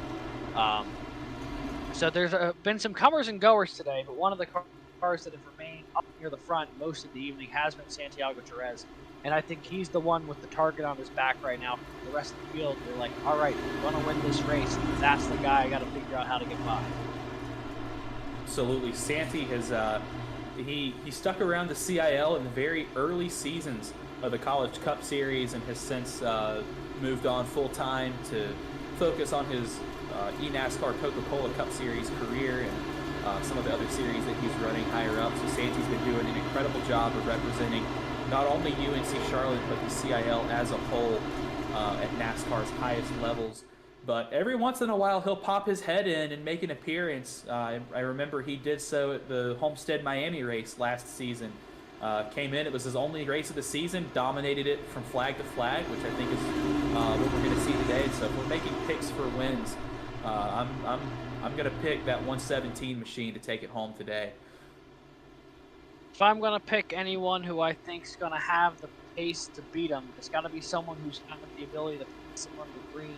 I know he's buried back in 26th after the pick cycle, but that 42 car of Derek Kong out of Arizona State has had a ton of speed. If he's able to work his way back to the cup there, he's going to be on a little bit of fresher tires, and he could make some noise at the end of this race if the timing falls right. Zach Whale, I think, would be the other prime candidate. He did lead a number of laps in the early going. Now finally has found himself back up on the front row for this pending restart. He's shown he's had some speed when he's out front, so if he can find a way to get a good jump on this restart, he could also be one to watch. Just a quick run through the top half of the field here. Tirez first, DeWale second, Lee third, Rob fourth, Nordberg P5, Kaler sixth, Culpa seventh, Rhett Crane eighth, Munoz ninth. Wallet has cracked his way back inside the top 10. Clint Halterman has made his name known in that 07 machine. He's coming up here 11th, 12th Levy, 13th Fadenhauer, Schulenberger 14th, and Stockner 15th as we're now getting ready for this next restart in our Flyover State 200 presented by CIL. As you see the pace car make that hard left on the pit road, drivers coming down the front stretch. Tirez the control car, DeWale to his outside, Elif and Robin row 2 as Tirez gets a great jump right there, Barney throws the lead as we are back to racing again.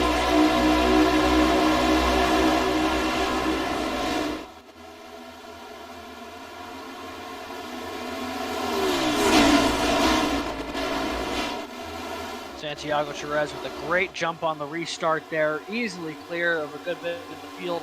Right now, there is too wide back to a number of fields. Right now, we're seeing a great battle unfolding third. That is Muhammad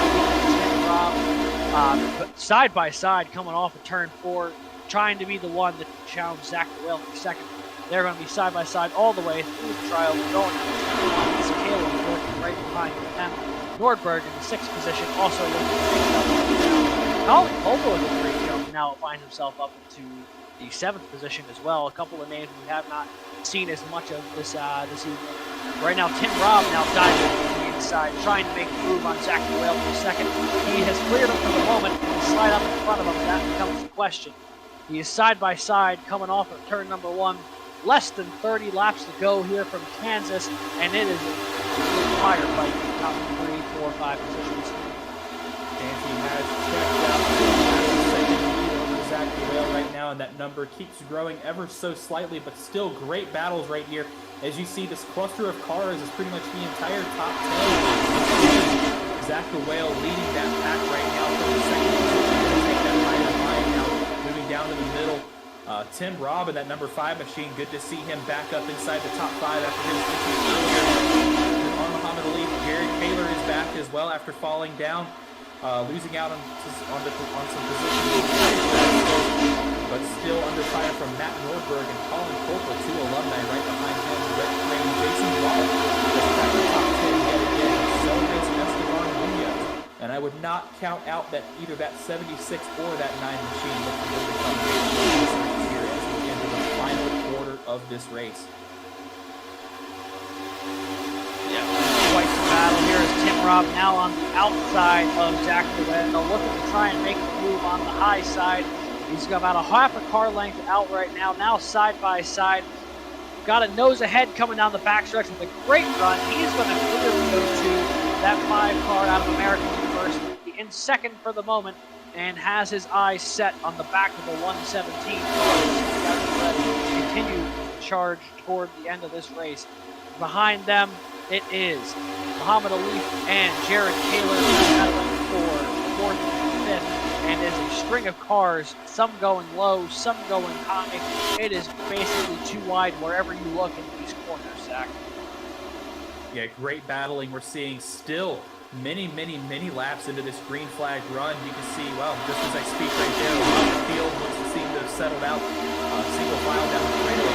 Still a lot of drivers picking and choosing their lines in the turns right here. And some of these drivers are running different lines in 1 and 2 than they'd be running in turns 3 or 4. Let's watch and see who goes where this time by. I'm seeing the 12 up high, the 1 down low.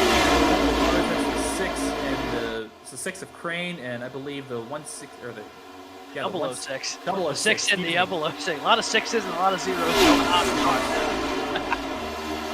Way too many numbers for my little brain to comprehend. Looking at the high line as well. It looks like everybody's going to stick to their lines through the entirety of that lap. Some contact right there between our 2 6 machines, 006 and the 6. And that's going to slow both of them down and allow the 076 of Matt Nordberg to make a huge run down the inside right here into turns 1 and 2. And he might pick up that position. He's going to at least pick up the bumper on the on the 6. He's going to get a nice run down the back straightaway. Going to stick that inside line to try and get around the 006, that Indiana University. And just barely clears him. There could not have been an inch between those two on that pass. Yeah, and that will continue to be about the gap as Nordberg and Culpa side by side through the corner. Zach the Whale has re-cleared Tim Robb for second. There is still a lot of fighting throughout this field, and now the Whale is starting to pull away from them, trying to chase down Santiago Jerez. Tim Robb now on the outside of R. Muhammad Alif, trying to stop him going any further backwards, as both Alif and Jared Kaler looking to make a move on that American University car. There's about a 5-car break away from the rest of the field. And also, don't look now, but Jared Baton has moved up from 26th all the way up to 12th over the course of these past couple laps.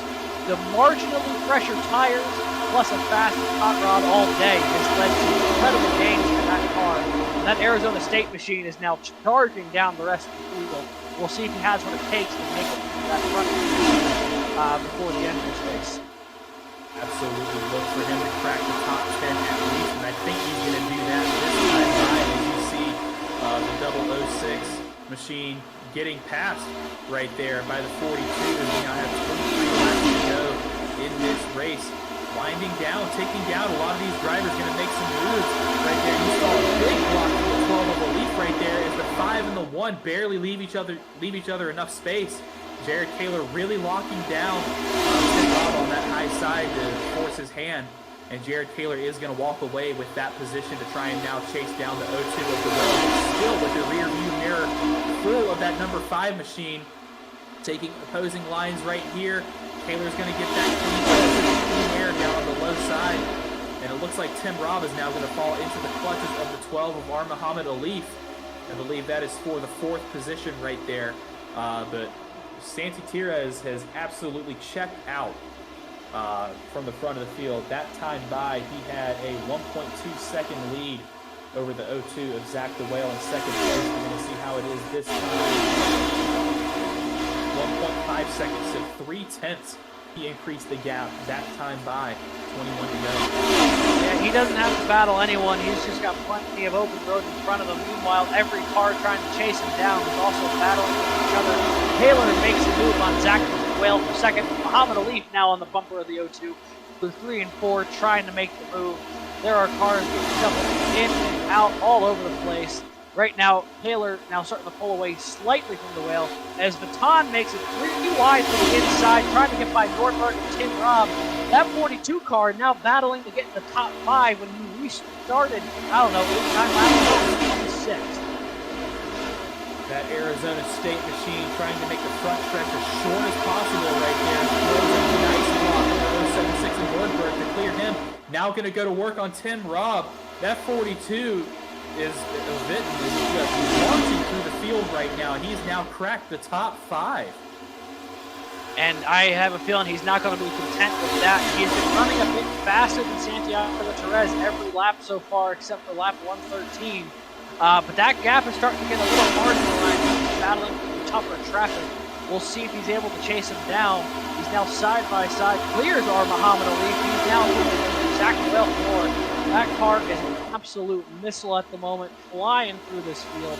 Right now on the inside of that 02, trying to make it through. We'll see the split as he comes to the line this time by to see if he continues to gain on the leader or if Santiago Perez is stabilized.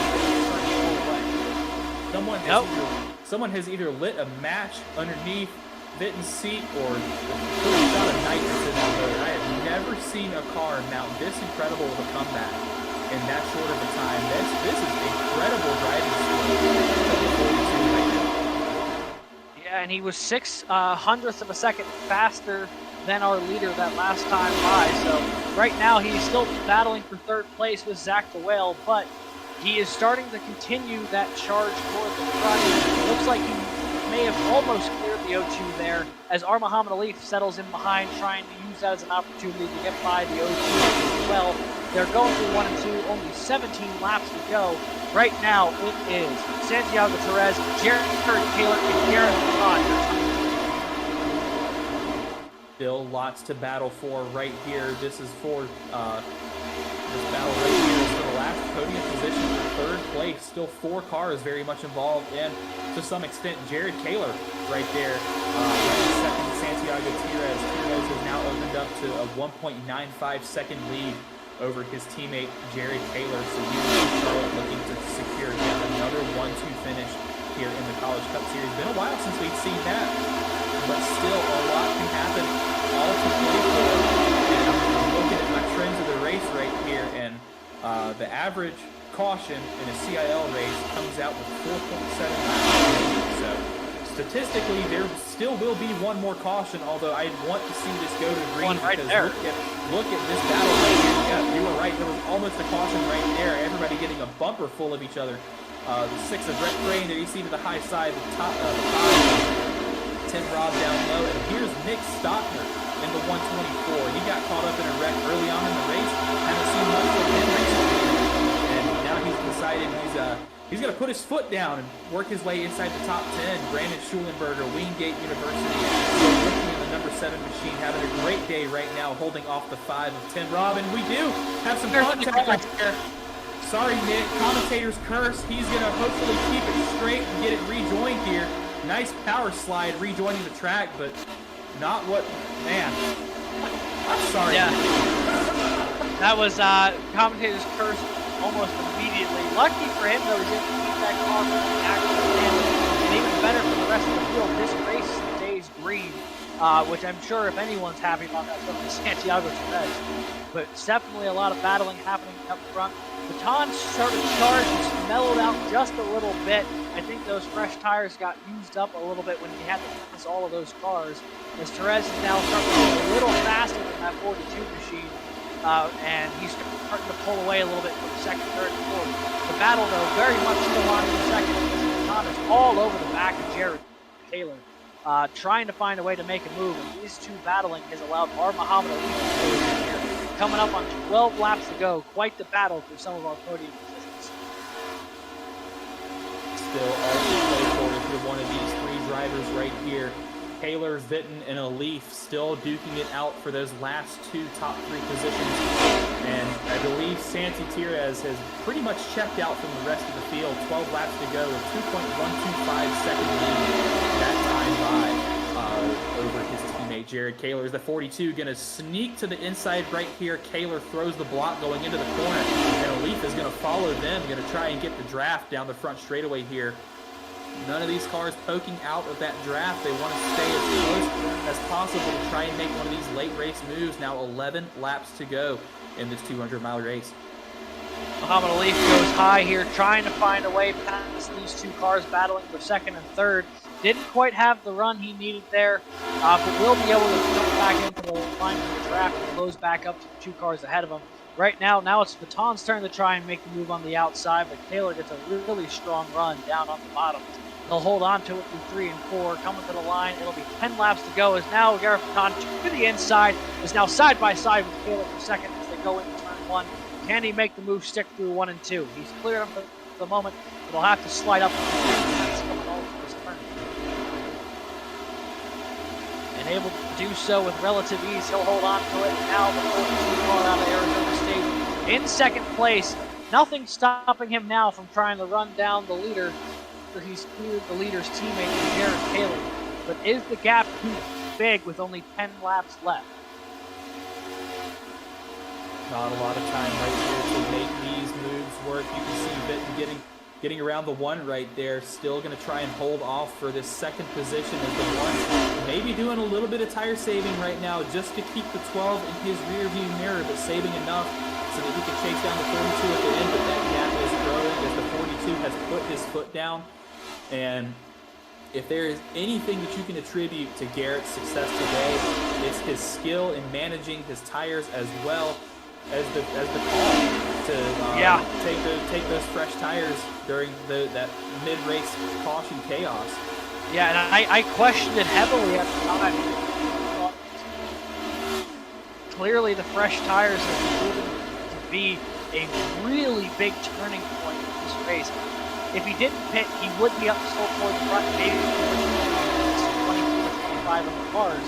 But on the slightly fresher tires, he's proven that he's been able to do that, which is insane in itself. So it is. I'm really hoping this stays green the rest of the way. I want to see if those slightly fresher tires have enough juice left to actually make what would be one of the greatest charges from the back of the field to the front I've ever seen.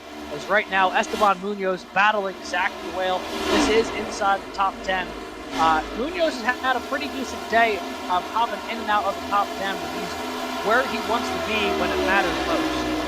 I'd say he's had a great day, starting 32nd and now running 7th, challenging for the 6th position with Zach DeWale, and maybe even setting his sights on the 076 and Matt Nordberg running 5th. You can see on the very left-hand side of your screen, DeWale going to go low to try and take the shorter line down the front straightaway. We do have a caution. Oh, boy. Oh, man. All right. Oh, man. Austin DeLong. Okay. Out of the way. Yikes. I think that was one of the Drexel cars, either Wilms or it nearly absolutely blasted the back of the 22 as he tried getting himself facing forward again. Luckily, no extra collision there, but let's see what happened. This is Tim Robb and Austin DeLong coming off the floor. Both cars a little loose. Tim Robb a little looser. They moved each other off the exit. Tim Robb kept it forward. DeLong, though, now facing the wrong direction and having to stare down the rest of the field. If you are either of these new cars, what do you do, Zach? Do you come in for the fresh tires at this point? It's only slightly longer than a green white check. And I was about to say, my crew chief book just went up in flames because I was ready to go to the end of the race. Like we were packing up, we were getting ready to roll, and now this caution comes out. This is such a hard call, and if you're Santi Tires, this is not the position you want to be in, but it looks like he is going to make the correct call and come down pit road, as is everyone else. Will we have anybody stay out to try and Hail Mary? Doesn't look like it. I think the entire field is going to come in for Jake fresh Cummins tires. Going to stay out. Jake Cummins. Yeah. That's a move.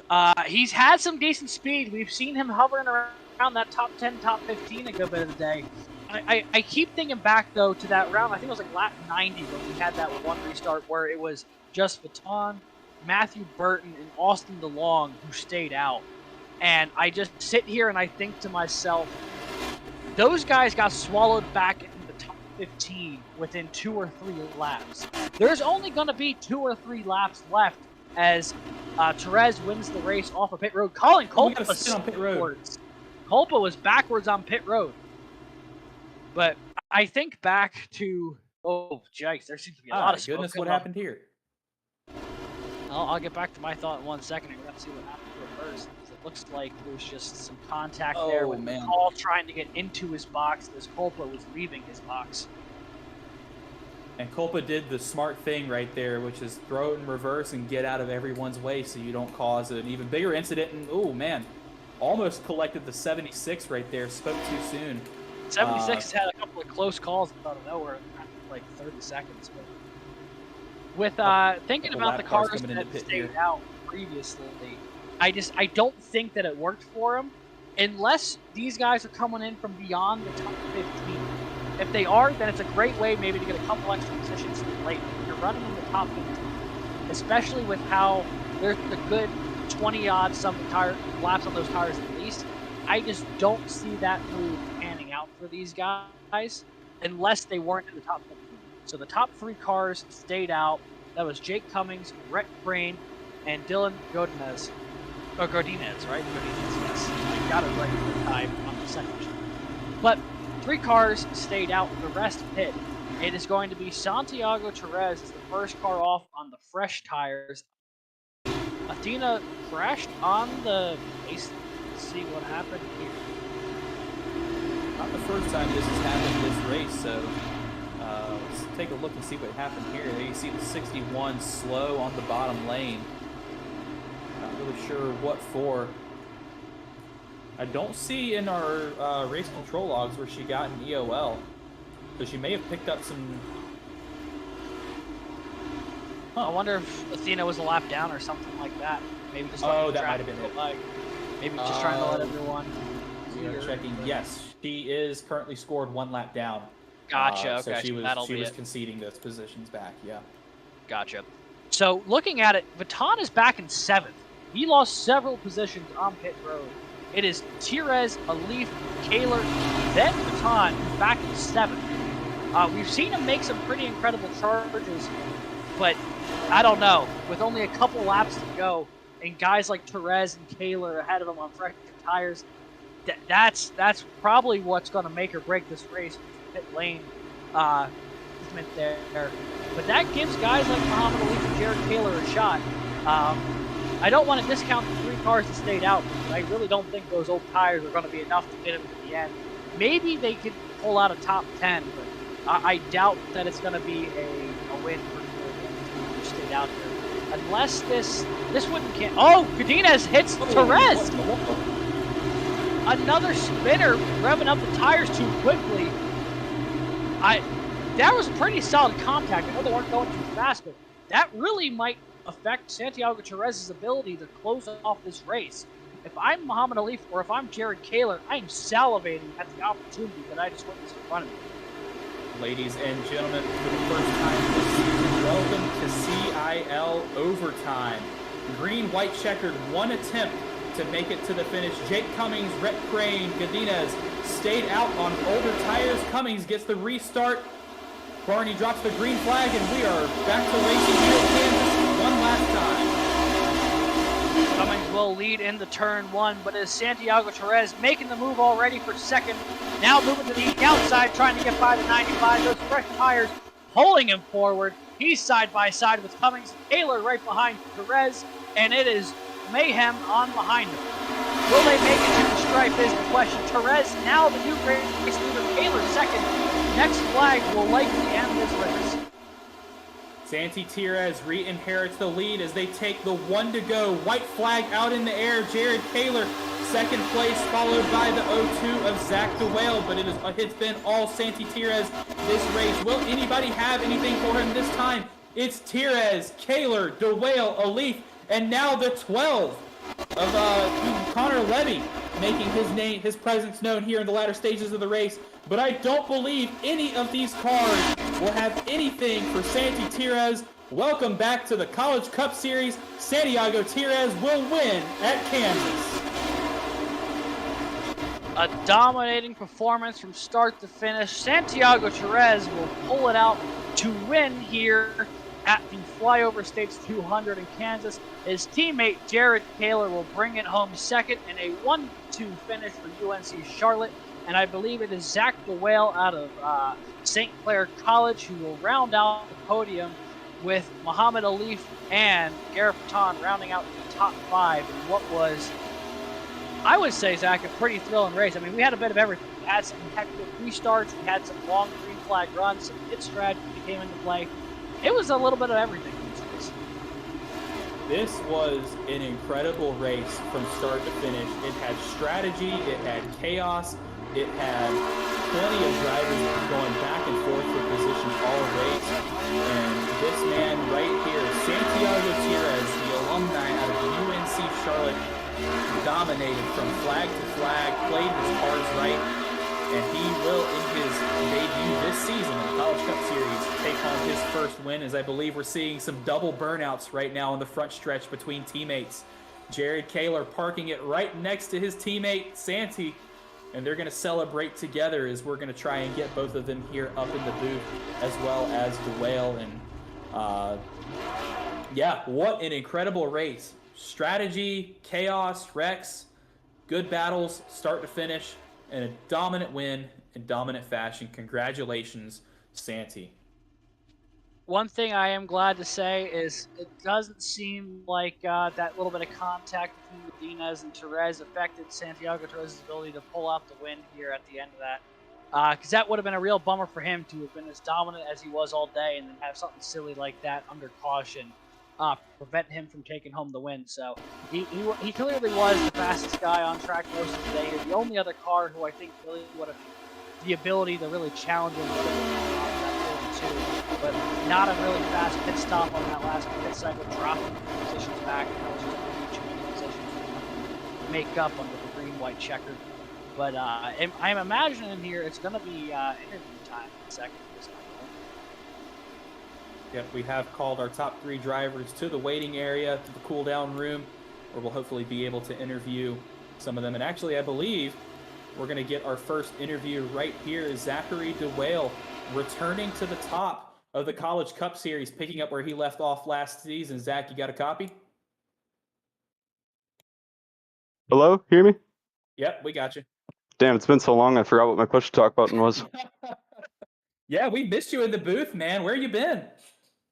Backwards in the grass and the fence and pit road, everywhere, man. Well, it's great to see. It's great to have you back in the booth here for another interview. That was an incredible race. That was chaos from start to finish. Strategy, Rex. What was your main strategy to kind of navigating what happened from flag to flag and bring home a third place finish? Was really just trying to keep it clean the whole way through. I've had some really bad luck in the last few races, even the short track series.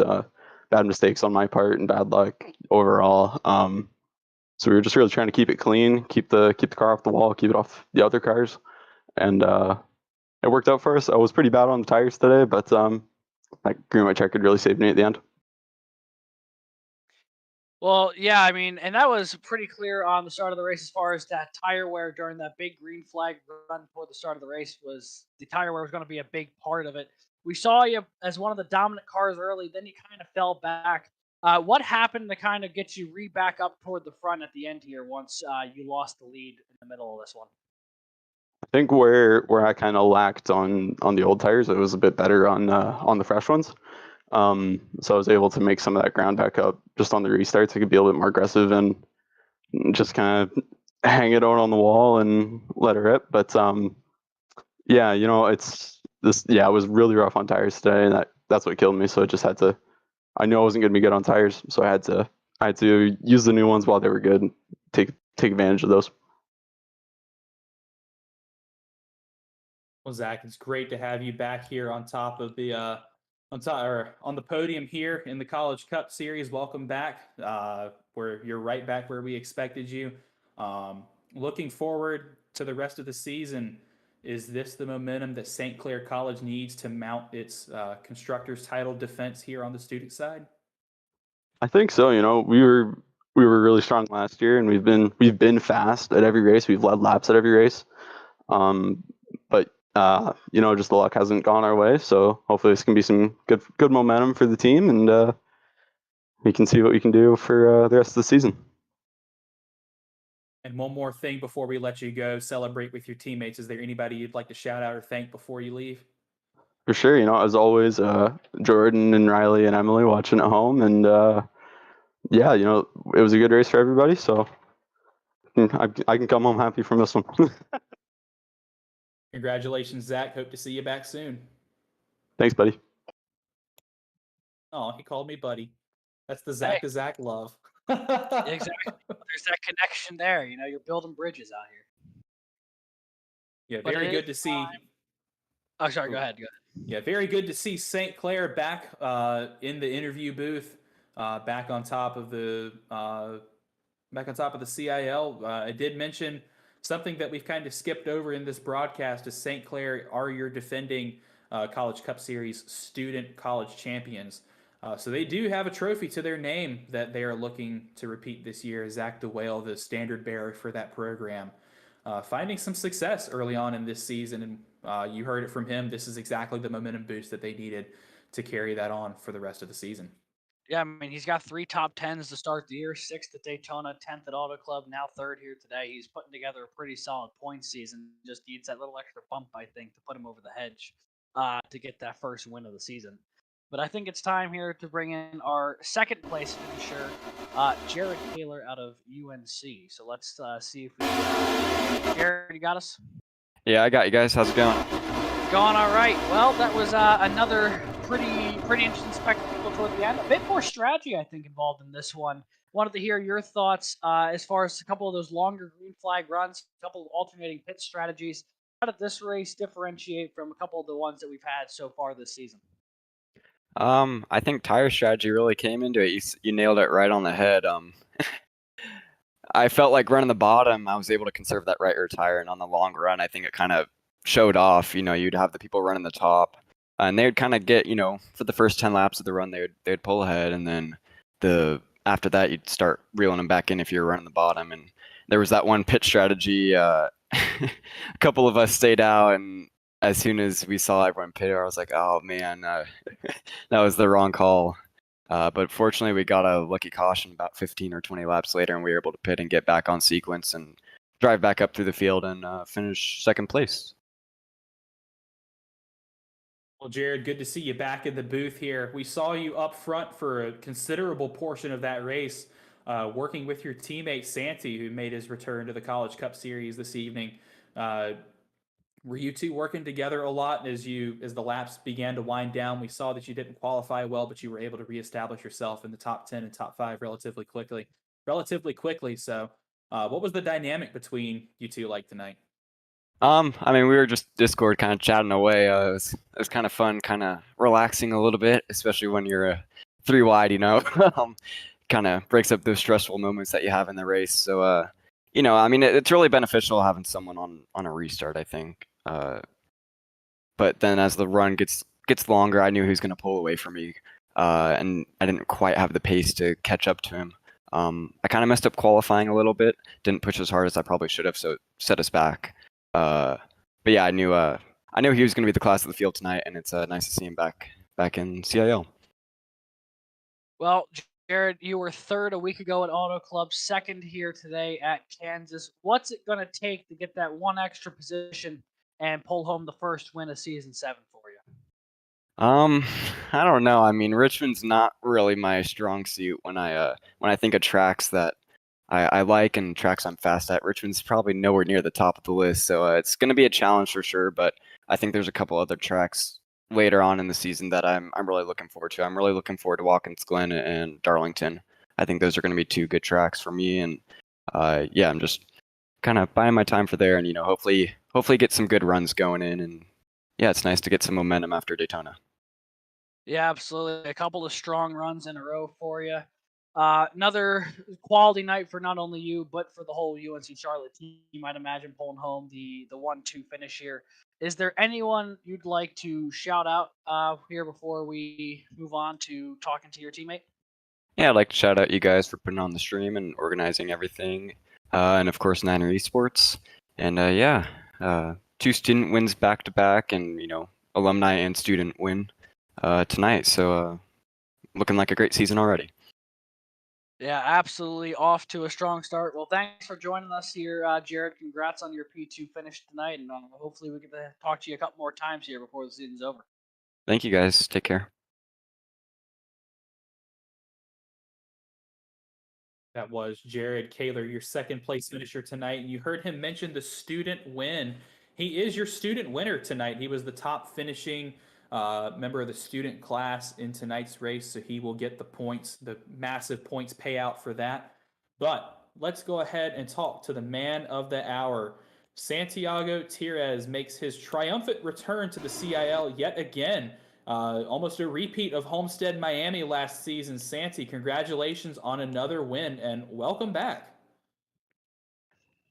Yeah, it's good to be back. I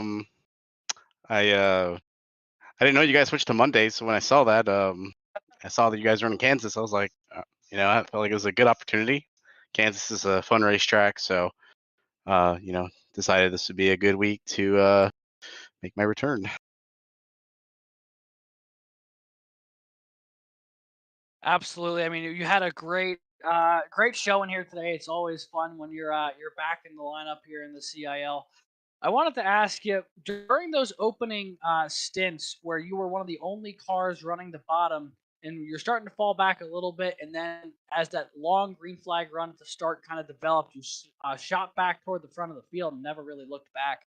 Was that all a part of the plan? Did you know that the low line was going to be better for the tire wear, or were you just seeing what everyone else was doing and thinking, well, I'll try something different and see what happens? No, so yeah, I mean, in practice, there was definitely signs that the bottom would be a good line to run in the race. There wasn't too much of a difference between running the bottom and top, at least when I was running it in practice. And just knowing that, I just the way with the tire model works, if you can run the bottom and keeps some sort of speed, you're going to be a lot better long run. So once I kind of figured that out in practice, I kind of had a game plan from there, and just if let guys go, if they want to run the top and just kind of trust it. I didn't really know necessarily, but I just kind of trusted the process, so to speak. And fortunately, it definitely paid off because me and Jared were really quick on the long run there. Well, Santi, I do want to let you know you are locked into the College Cup Series playoffs with your win tonight at Kansas. So, is this your one and done for the season, or are you going to come back and make a run for the championship trophy? Yeah, that's cool. I didn't know that. Yeah, I'm not sure. I think I almost have to, right? You've certainly certainly got a could. shot. You should do it. Yeah, we'll see how it goes. We'll see how it goes. But yeah, that's a cool deal for sure. Well, congratulations again. Before we let you go, is there anybody you want to shout out or thank? Yeah, I'd like to thank you guys for putting on the broadcast. I'd like to thank Jared for being in Discord with me. We worked together pretty well that race, and he really came up with the strategy there. So hats off to him. Got to thank 49 UNC Charlotte.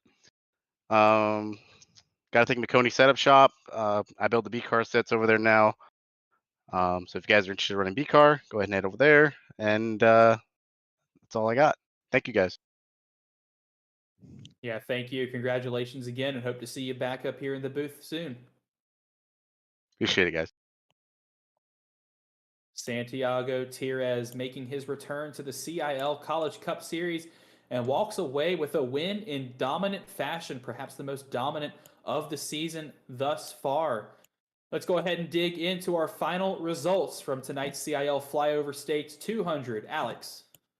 Absolutely. So as you said, Santiago Therese, you're winning here today for UNC Charlotte in a triumphant return. I don't think there's a better way to word it than the way you did there. Jared Kaler with his second straight podium finish, coming home second today, the highest finishing student.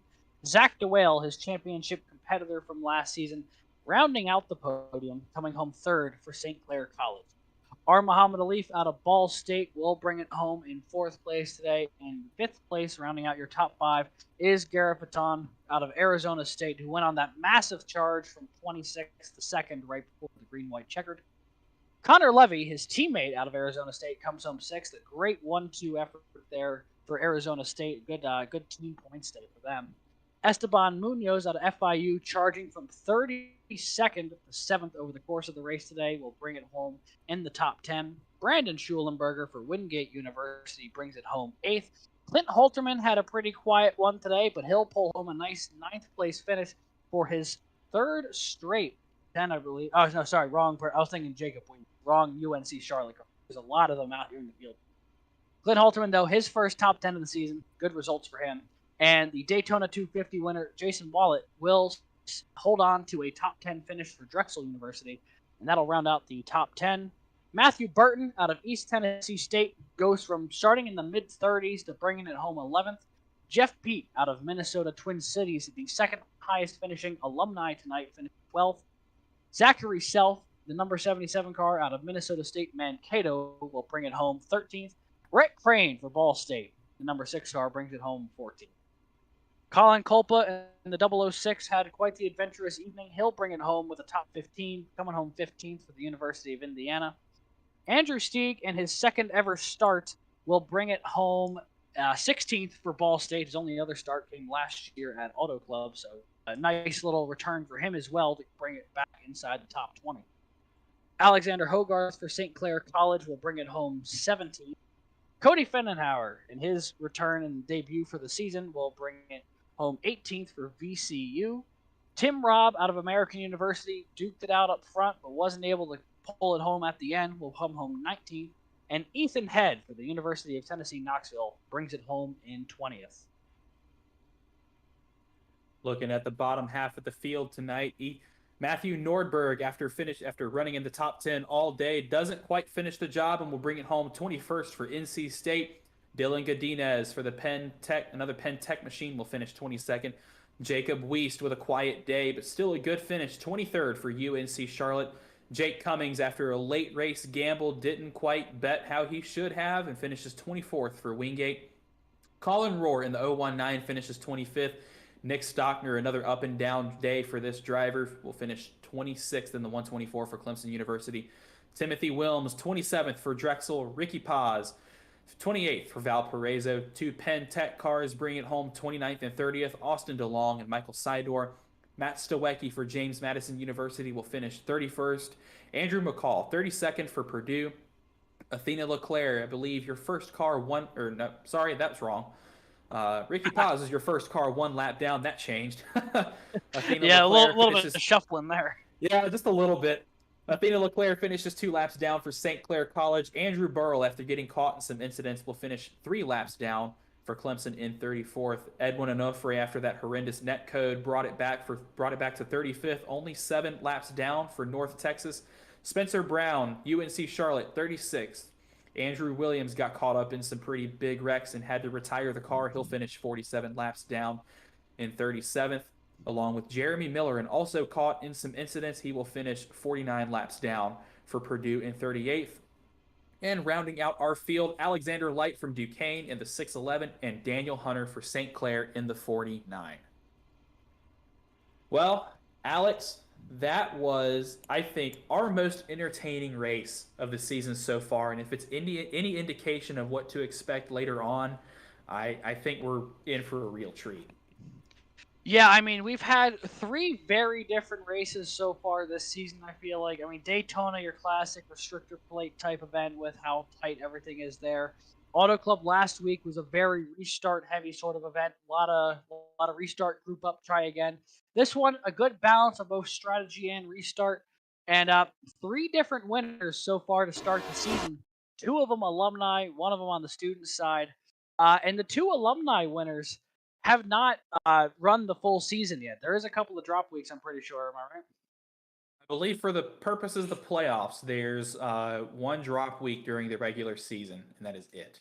Gotcha. So for those folks, I mean, they still are in the hunt to retain their playoff spot if they run the rest of the season. But like, we didn't see last week's winner, Robbie Vrabel, out here. We didn't see Santi Therese, who won this race, until today after missing Daytona and Auto Club. So, even though they have the playoff spot potentially in their back pocket, if they don't run enough races to necessarily stay in the hunt, we could see some of these guys who are getting big points week after week find their way in as well. But it's nice to see how many different cars are mixing it up toward the front of the field and bringing home the checkered flag there, Zach.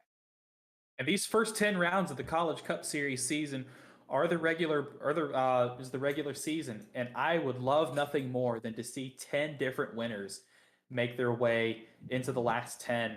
that make the playoffs at the end of the season, and we're 3 for 3 right now, and I'm extremely excited for that. But something else that I want to draw attention to is two of our drivers on the podium tonight, Zach DeWale and Jared Kaler, were our two title contenders last season.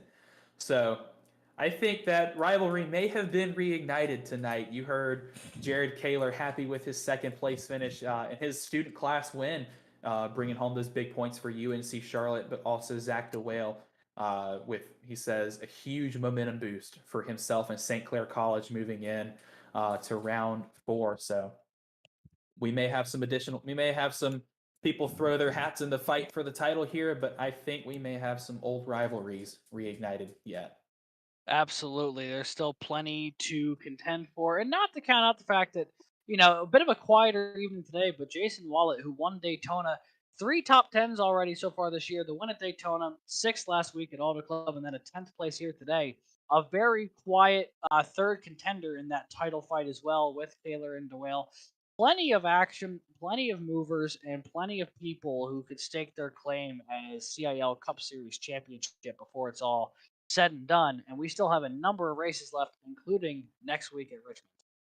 Yeah, next week we will move on to Richmond International Raceway next Monday. So be sure you don't miss the first short track race of the College Cup Series season next Monday night at 8:45 Eastern Time here on Twitch and YouTube. As we look forward to that, but we look back now to round 3 behind us, another great 200 miles, very exciting. An event-filled 200 miles in the books as we march ever closer to the College Cup Series playoffs 7 weeks from now. And 3 different drivers have locked themselves in with plenty more still in the hunt for those remaining 7 positions. We saw lots of good battles today, even better racing, and maybe even some rivalries reignited as we now look to round 4 at Richmond. So be sure you don't miss out on any College Cup Series action. Like I said, same time next Monday on Twitch and YouTube. And if you can't wait for CIL action until then, you're in luck. Tomorrow night, Formula C will head to the American West Coast to take on WeatherTech Raceway at Laguna Seca and its harrowing Corkscrew Corner in the West Coast Grand Prix, a race that you definitely do not want to miss out on. And so I believe that will wrap it up for all of us tonight. So on behalf of myself, co-commentator Alex, and producer Scott, we'd like to thank you all for tuning in to tonight's presentation of the Collegiate iRacing League. And until next time, stay fast.